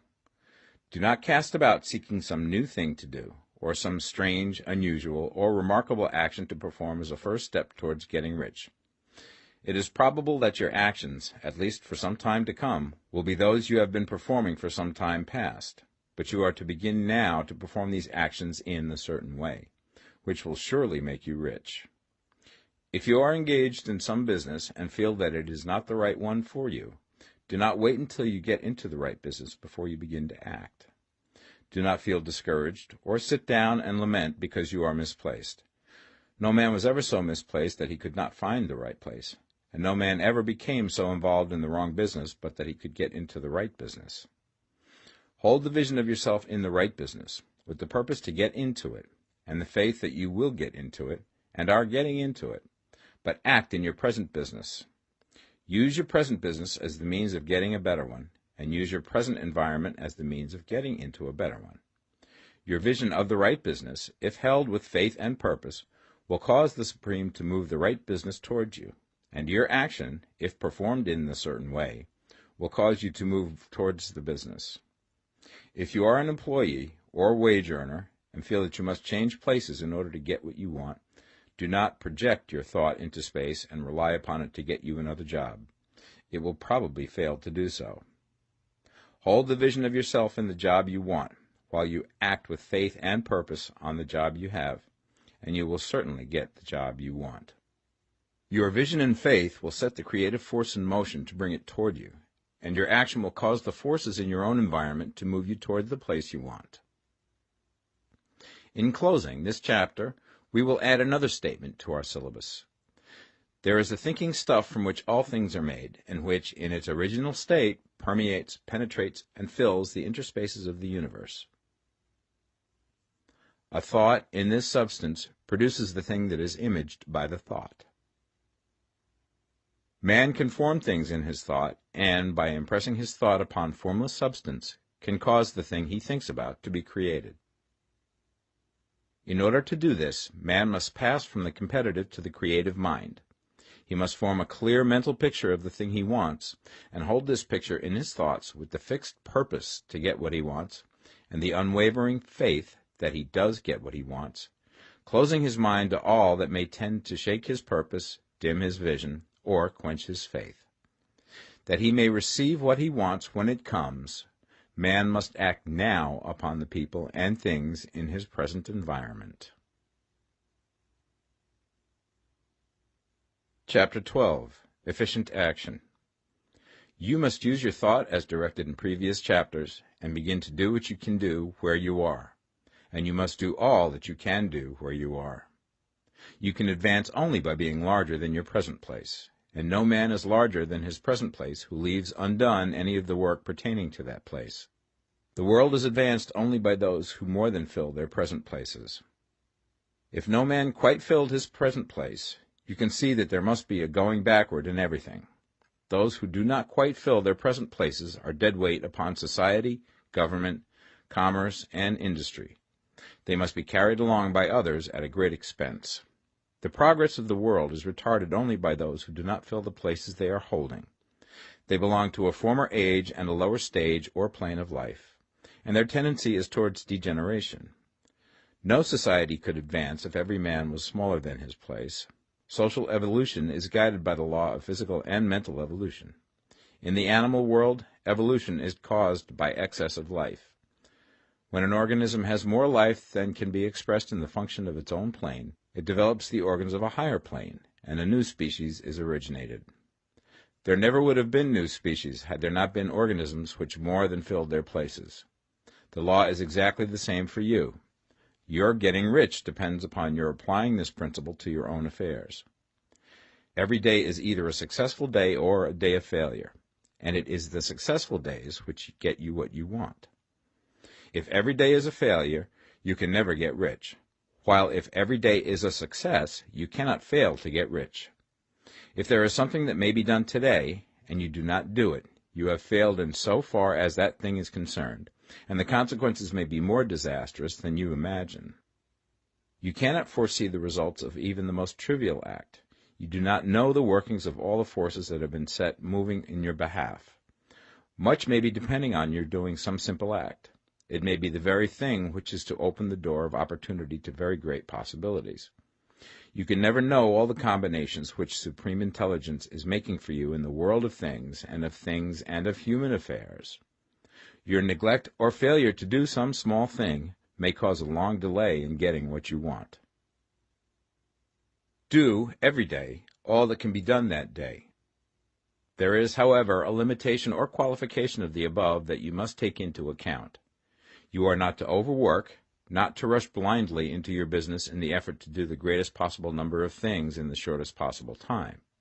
You are not to try to do tomorrow's work today, nor to do a week's work in a day. It is really not the number of things you do, but the efficiency of each separate action that counts. Every act is, in itself, either a success or a failure. Every act is, in itself, either effective or inefficient. Every inefficient act is a failure, and if you spend your life in doing inefficient acts, your whole life will be a failure. The more things you do, the worse for you if all your acts are inefficient ones. On the other hand, every efficient act is a success in itself, and if every act of your life is an efficient one, your whole life must be a success. The cause of failure is doing too many things in an inefficient manner, and not doing enough things in an efficient manner. You will see that it is a self-evident proposition that if you do not do any inefficient acts, and if you do a sufficient number of efficient acts, you will become rich. If, now, it is possible for you to make each act an efficient one, you see again that the getting of riches is reduced to an exact science, like mathematics. The matter turns, then, on the questions whether you can make each separate act a success in itself, and this you certainly can do. You can make each act a success because all power is working with you, and all power cannot fail. Power is at your service, and to make each act efficient, you have only to put power into it. Every action is either strong or weak, and when every one is strong, you are acting in a certain way, which will make you rich. Every act can be made strong and efficient by holding your vision while you are doing it, and putting the whole power of your faith and purpose into it. It is at this point that the people fail who separate mental power from personal action.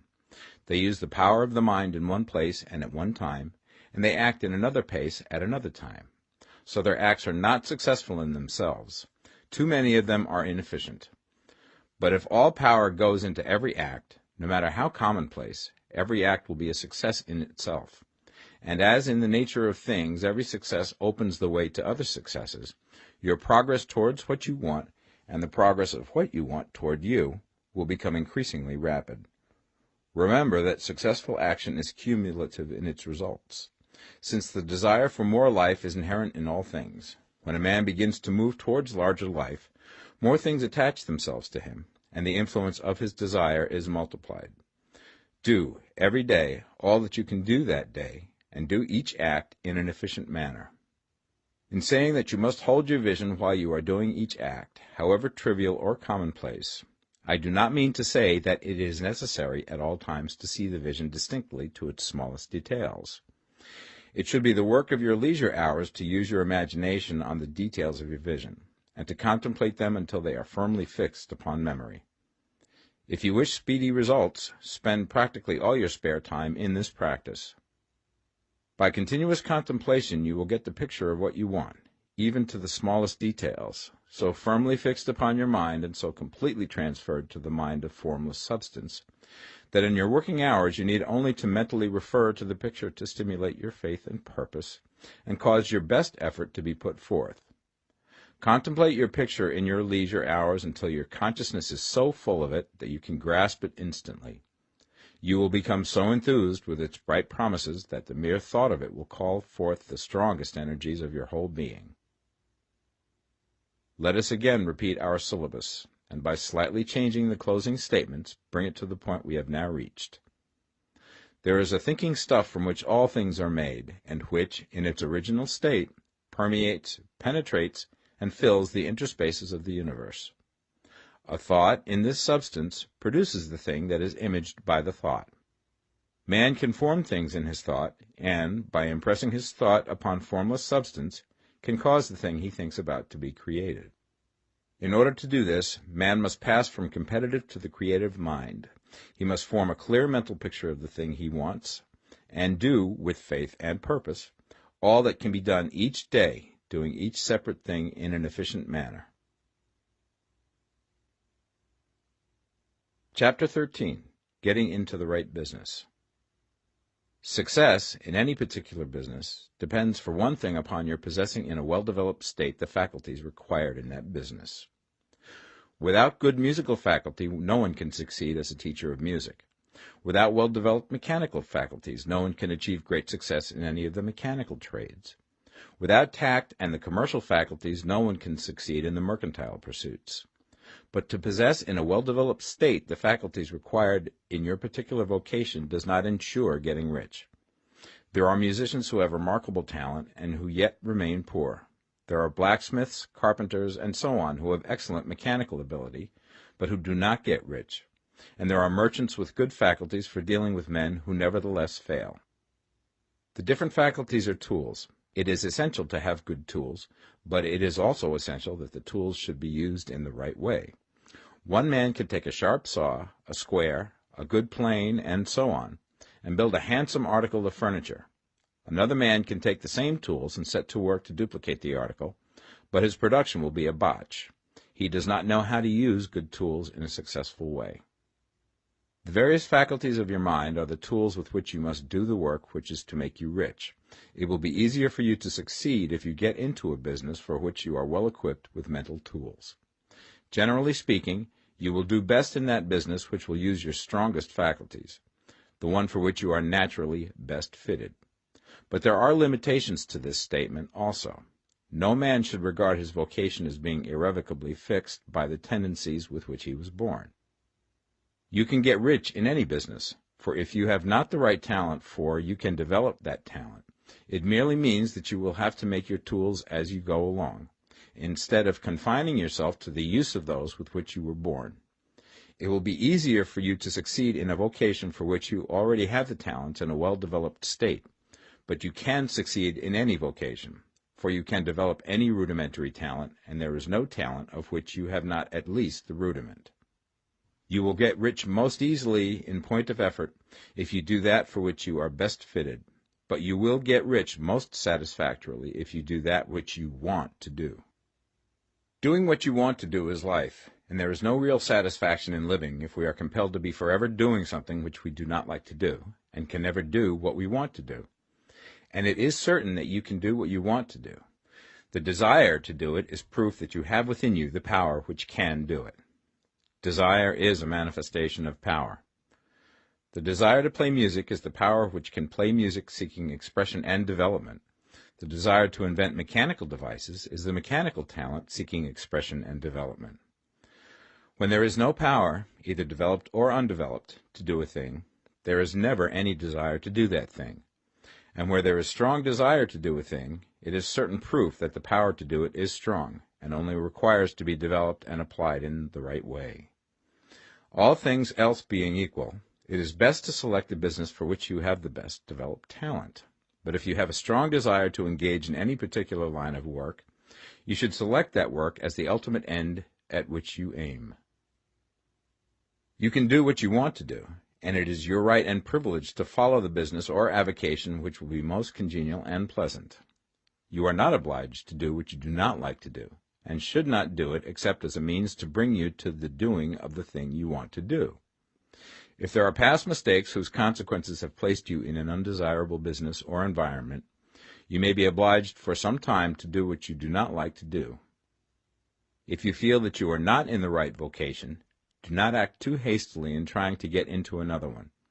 The best way, generally, to change business or environment is by growth. Do not be afraid to make a sudden and radical change if the opportunity is presented, and you feel, after careful consideration, that it is the right opportunity. But never take sudden or radical action when you are in doubt as to the wisdom of doing so. There is never any hurry on the creative plane, and there is no lack of opportunity. When you get out of the competitive mind, you will understand that you never need to act hastily. No one else is going to beat you to the thing you want to do. There is enough for all. If one space is taken, another and a better one will be opened for you a little further on. There is plenty of time. When you are in doubt, wait. Fall back on the contemplation of your vision, and increase your faith and purpose, and by all means, in times of doubt and indecision, cultivate gratitude. A day or two spent in contemplating the vision of what you want, and in earnest thanksgiving that you are getting it, will bring your mind into such close relationship with the Supreme that you will make no mistake when you do act. There is a mind which knows all there is to know, and you can come into close unity with this mind by faith and the purpose to advance in life if you have deep gratitude. Mistakes come from acting hastily, or from acting in fear or doubt, or in forgetfulness of the right motive, which is more life to all and less to none. As you go on in the certain way, opportunities will come to you in increasing number, and you will need to be very steady in your faith and purpose, and to keep in close touch with the all-mind by reverent gratitude. Do all that you can do in a perfect manner every day, but do it without haste, worry, or fear. Go as fast as you can, but never hurry. Remember that in the moment you begin to hurry, you cease to be a creator and become a competitor. You drop back upon the old plane again. Whenever you find yourself hurrying, call a halt. Fix your attention on the mental image of the thing you want, and begin to give thanks that you are getting it. The exercise of gratitude will never fail to strengthen your faith and renew your purpose. Chapter 14. The Impression of Increase. Whether you change your vocation or not, your actions for the present must be those pertaining to the business in which you are now engaged. You can get into the business you want by making constructive use of the business you are already established in, by doing your daily work in a certain way. And in so far as your business consists in dealing with other men, whether personally or by letter, the key thought of all your efforts must be to convey to their minds the impression of increase. Increase is what all men and women are seeking. It is the urge of the formless intelligence within them, seeking fuller expression. The desire for increase is inherent in all nature. It is the fundamental impulse of the universe. All human activities are based on the desire for increase. People are seeking more food, more clothes, better shelter, more luxury, more beauty, more knowledge, more pleasure. Increase in something, more life. Every living thing is under this necessity for continuous advancement. Where increase of life ceases, dissolution and death set in at once. Man instinctively knows this, and hence he is forever seeking more. This law of perpetual increase is set forth by Jesus in the parable of the talents. Only those who gain more retain any. From him who hath not shall be taken away even that which he hath. The normal desire for increased wealth is not an evil or a reprehensible thing. It is simply the desire for more abundant life. It is aspiration. And because it is the deepest instinct of their natures, all men and women are attracted to him who can give them more of the means of life. In following the certain way, you are getting continuous increase for yourself, and you are giving it to all with whom you deal. You are a creative center from which increase is given off to all. Be sure of this, and convey assurance of the fact to every man, woman, and child with whom you come in contact. No matter how small the transaction, even if it be only the selling of a stick of candy to a little child, put into it the thought of increase, and make sure that the customer is impressed with the thought. Convey the impression of advancement with everything you do, so that all people shall receive the impression that you are an advancing man, and that you advance all who deal with you. Even to the people whom you meet in a social way, without any thought of business, and to whom you do not try to sell anything, give the thought of increase. You can convey this impression by holding the unshakable faith that you, yourself, are in the way of increase, and by letting this faith inspire, fill, and permeate every action. Do everything that you do in the firm conviction that you are an advancing personality, and that you are giving advancement to everybody. Feel that you are getting rich, and that in doing so you are making others rich, and conferring benefits to all. Do not boast or brag of your success, or talk about it unnecessarily. True faith is never boastful. Wherever you find a boastful person, you find one who is secretly doubtful and afraid. Simply feel the faith, and let it work out in every transaction. Let every act and tone and look express the quiet assurance that you are getting rich, that you are already rich. Words will not be necessary to communicate this feeling to others. They will feel the sense of increase when in your presence, and will be attracted to you again. You must so impress others that they will feel that in associating with you they will get increase for themselves. See that you give them a use value greater than the cash value you are taking from them. Take an honest pride in doing this, and let everybody know it, and you will have no lack of customers. People will go where they are given increase, and the supreme, which desires increase in all, and which knows all, will move towards you men and women who have never heard of you. Your business will increase rapidly, and you will be surprised at the unexpected benefits which will come to you. You will be able from day to day to make larger combinations, secure greater advantages, and to go on into a more congenial vocation if you desire to do so. You must never lose sight of your vision of what you want, or your faith and purpose to get what you want. Let me here give you another word of caution in regards to motives. Beware of the insidious temptation to seek for power over other men. Nothing is so pleasant to the unformed or partially developed mind as the exercise of power or dominion over others. The desire to rule for selfish gratification has been the curse of the world. For countless ages, kings and lords have drenched the earth with blood in their battles to extend their dominions. This not to seek more life for all, but to get more power for themselves. Today, the main motive in the business and industrial world is the same. Men marshal their armies of dollars and lay waste the lives and hearts of millions in the same mad scramble for power over others. Commercial kings, like political kings, are inspired by the lust for power.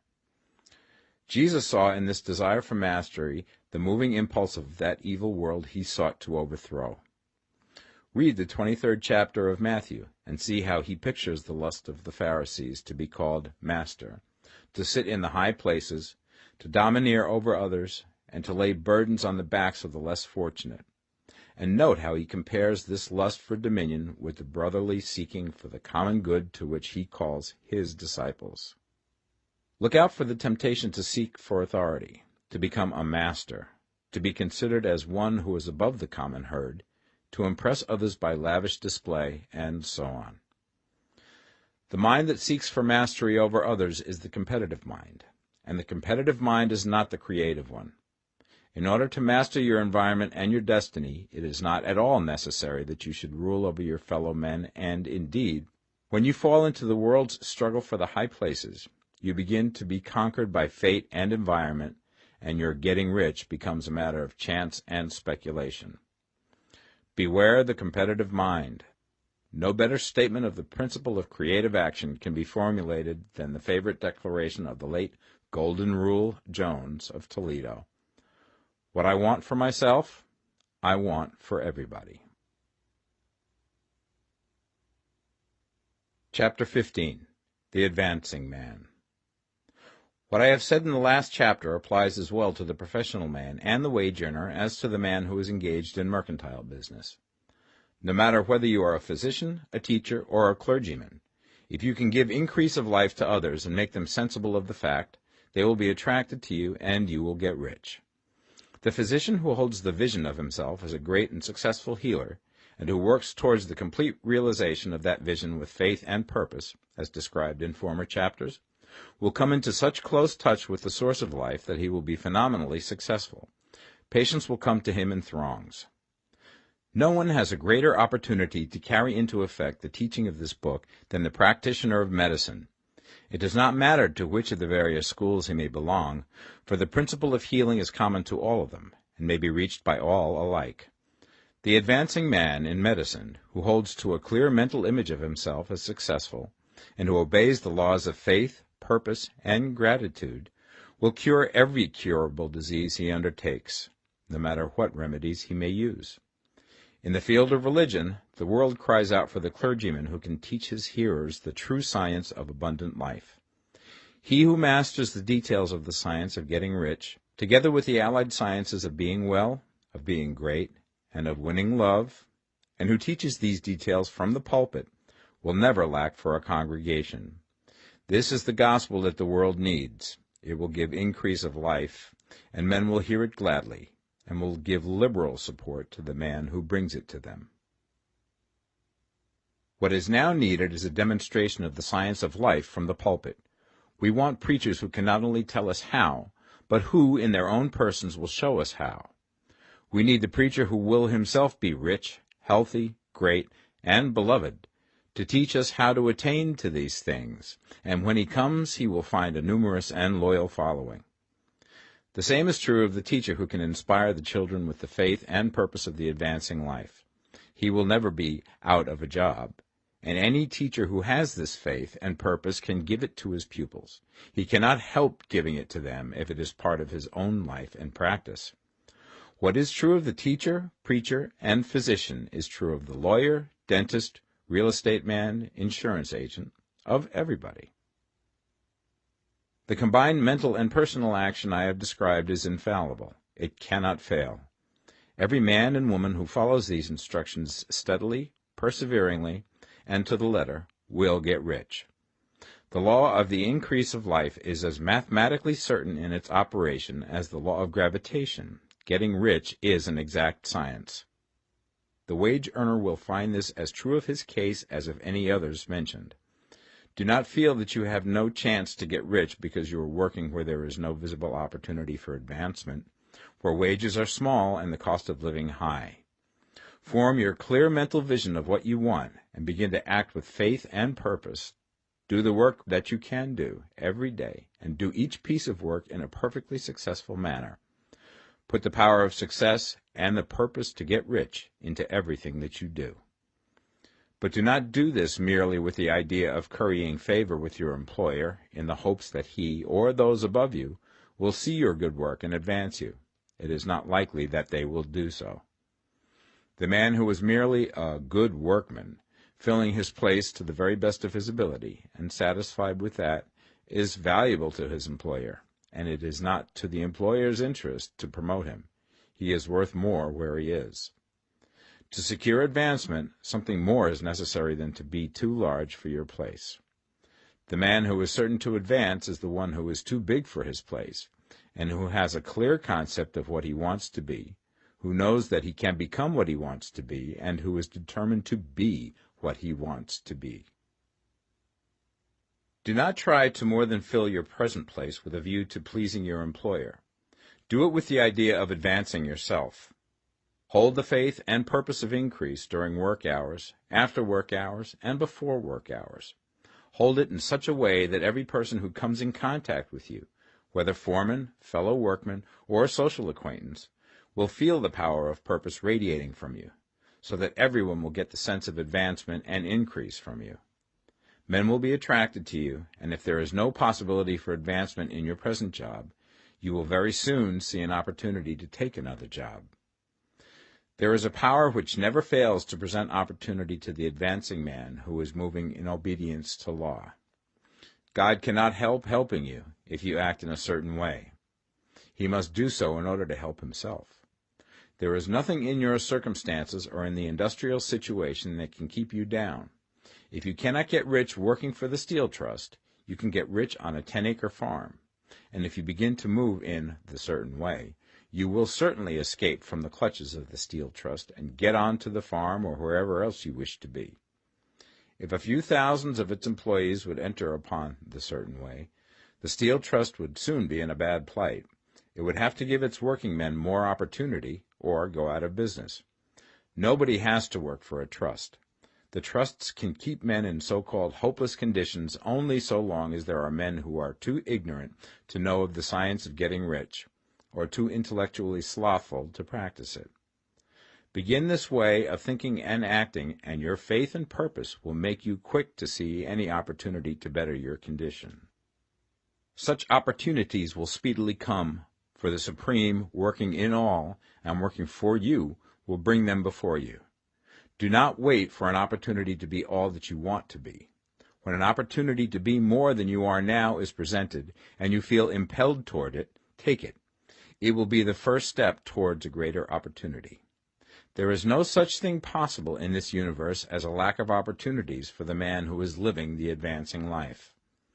It is inherent in the constitution of the cosmos that all things shall be for him and work together for his good, and he must certainly get rich if he acts and thinks in the certain way. So let wage-earning men and women study this book with great care, and enter with confidence upon the course of action it prescribes. It will not fail.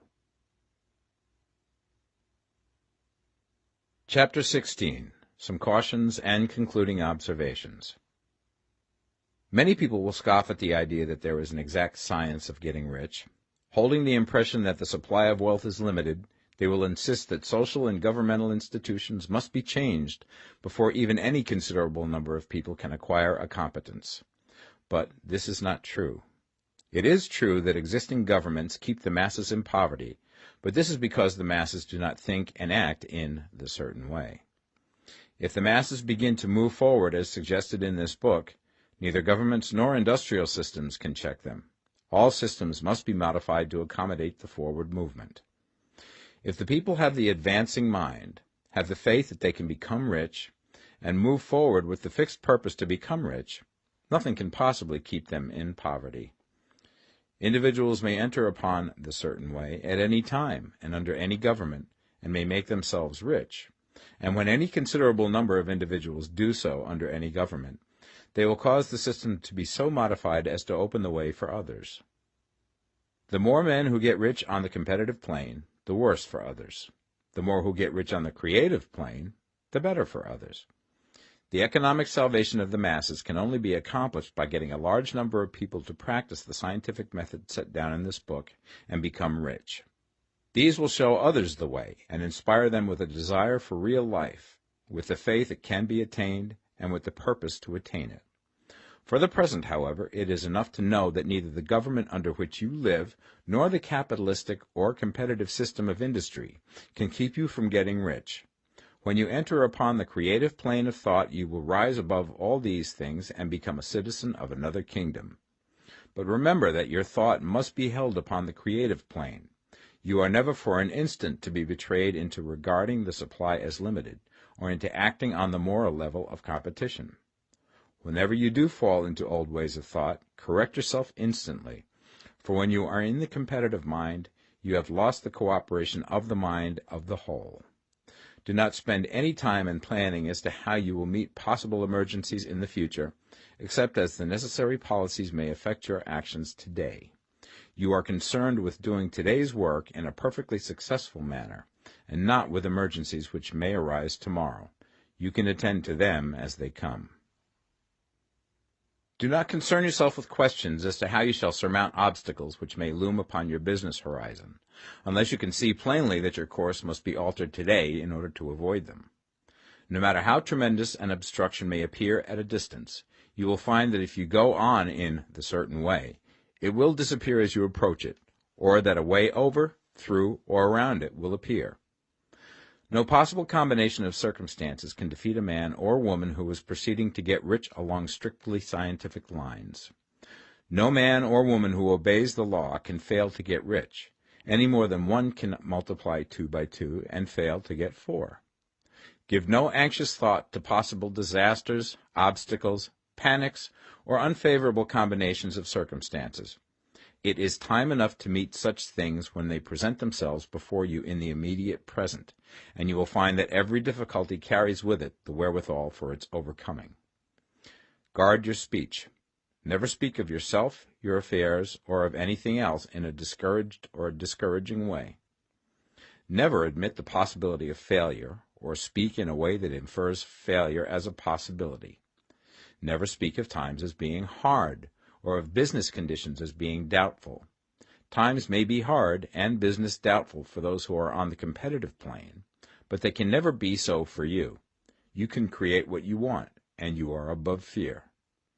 When others are having hard times and poor business, you will find your greatest opportunities. Train yourself to think of and to look upon the world as a something which is becoming, which is growing, and to regard seeming evil as being only that which is undeveloped. Always speak in terms of advancement. To do otherwise is to deny your faith, and to deny your faith is to lose it. Never allow yourself to feel disappointed. You may expect to have a certain thing at a certain time, and not get it at that time, and this will appear to you like failure. But if you hold to your faith, you will find that the failure is only apparent. Go on in the certain way, and if you do not receive that thing, you will receive something so much better that you will see that the seeming failure was really a great success. A student of this science had set his mind on making a certain business combination which seemed to him at the time to be very desirable, and he worked for some weeks to bring it about. When the crucial time came, the thing failed in a perfectly inexplicable way. It was as if some unseen influence had been working secretly against him. He was not disappointed. On the contrary, he thanked God that his desire had been overruled, and went steadily on with a grateful mind.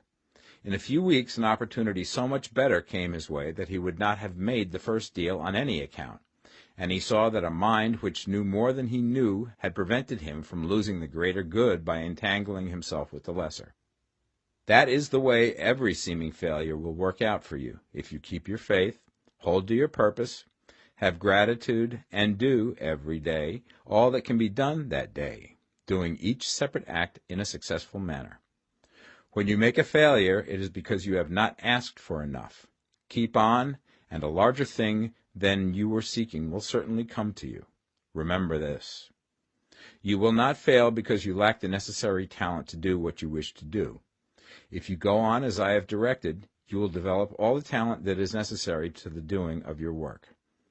It is not within the scope of this book to deal with the science of cultivating talent, but it is as certain and simple as the process of getting rich. However, do not hesitate or waver for fear that when you come to any certain place you will fail for lack of ability. Keep right on, and when you come to that place, the ability will be furnished to you. The same source of ability which enabled the untaught Lincoln to do the greatest work in government ever accomplished by a single man is open to you. You may draw upon all the mind there is for wisdom to use in meeting the responsibilities which are laid upon you. Go on in full faith. Study this book. Make it your constant companion until you have mastered all the ideas contained in it. While you are getting firmly established in this faith, you will do well to give up most recreations and pleasure, and to stay away from places where ideas conflicting with these are advanced in lectures or sermons. Do not read pessimistic or conflicting literature, or get into arguments upon the matter. Do very little reading, outside of the writers mentioned in the preface. Spend most of your leisure time in contemplating your vision, and in cultivating gratitude, and in reading this book. It contains all you need to know of the science of getting rich, and you will find all the essentials summed up in the following chapter. Chapter 17. Summary of the Science of Getting Rich. There is a thinking stuff from which all things are made, and which, in its original state, permeates, penetrates, and fills the interspaces of the universe. A thought in this substance produces the thing that is imaged by the thought. Man can form things in his thought, and by impressing his thought upon formless substance can cause the thing he thinks about to be created. In order to do this, man must pass from the competitive to the creative mind, otherwise he cannot be in harmony with the formless intelligence, which is always creative and never competitive in spirit. Man may come into full harmony with the formless substance by entertaining a lively and sincere gratitude for the blessings it bestows upon him. Gratitude unifies the mind of man with the intelligence of substance, so that man's thoughts are received by the formless. Man can remain upon the creative plane only by uniting himself with the formless intelligence through a deep and continuing feeling of gratitude. Man must form a clear and definite mental image of the things he wishes to have, to do, or to become, and he must hold this mental image in his thoughts, while being deeply grateful to the Supreme that all his desires are granted to him. The man who wishes to get rich must spend his leisure hours in contemplating his vision, and in earnest thanksgiving that the reality is being given to him. Too much stress cannot be laid on the importance of frequent contemplation of the mental image, coupled with unwavering faith and devout gratitude. This is the process by which the impression is given to the formless, and the creative forces set in motion. The creative energy works through the established channels of natural growth, and of the industry and social order.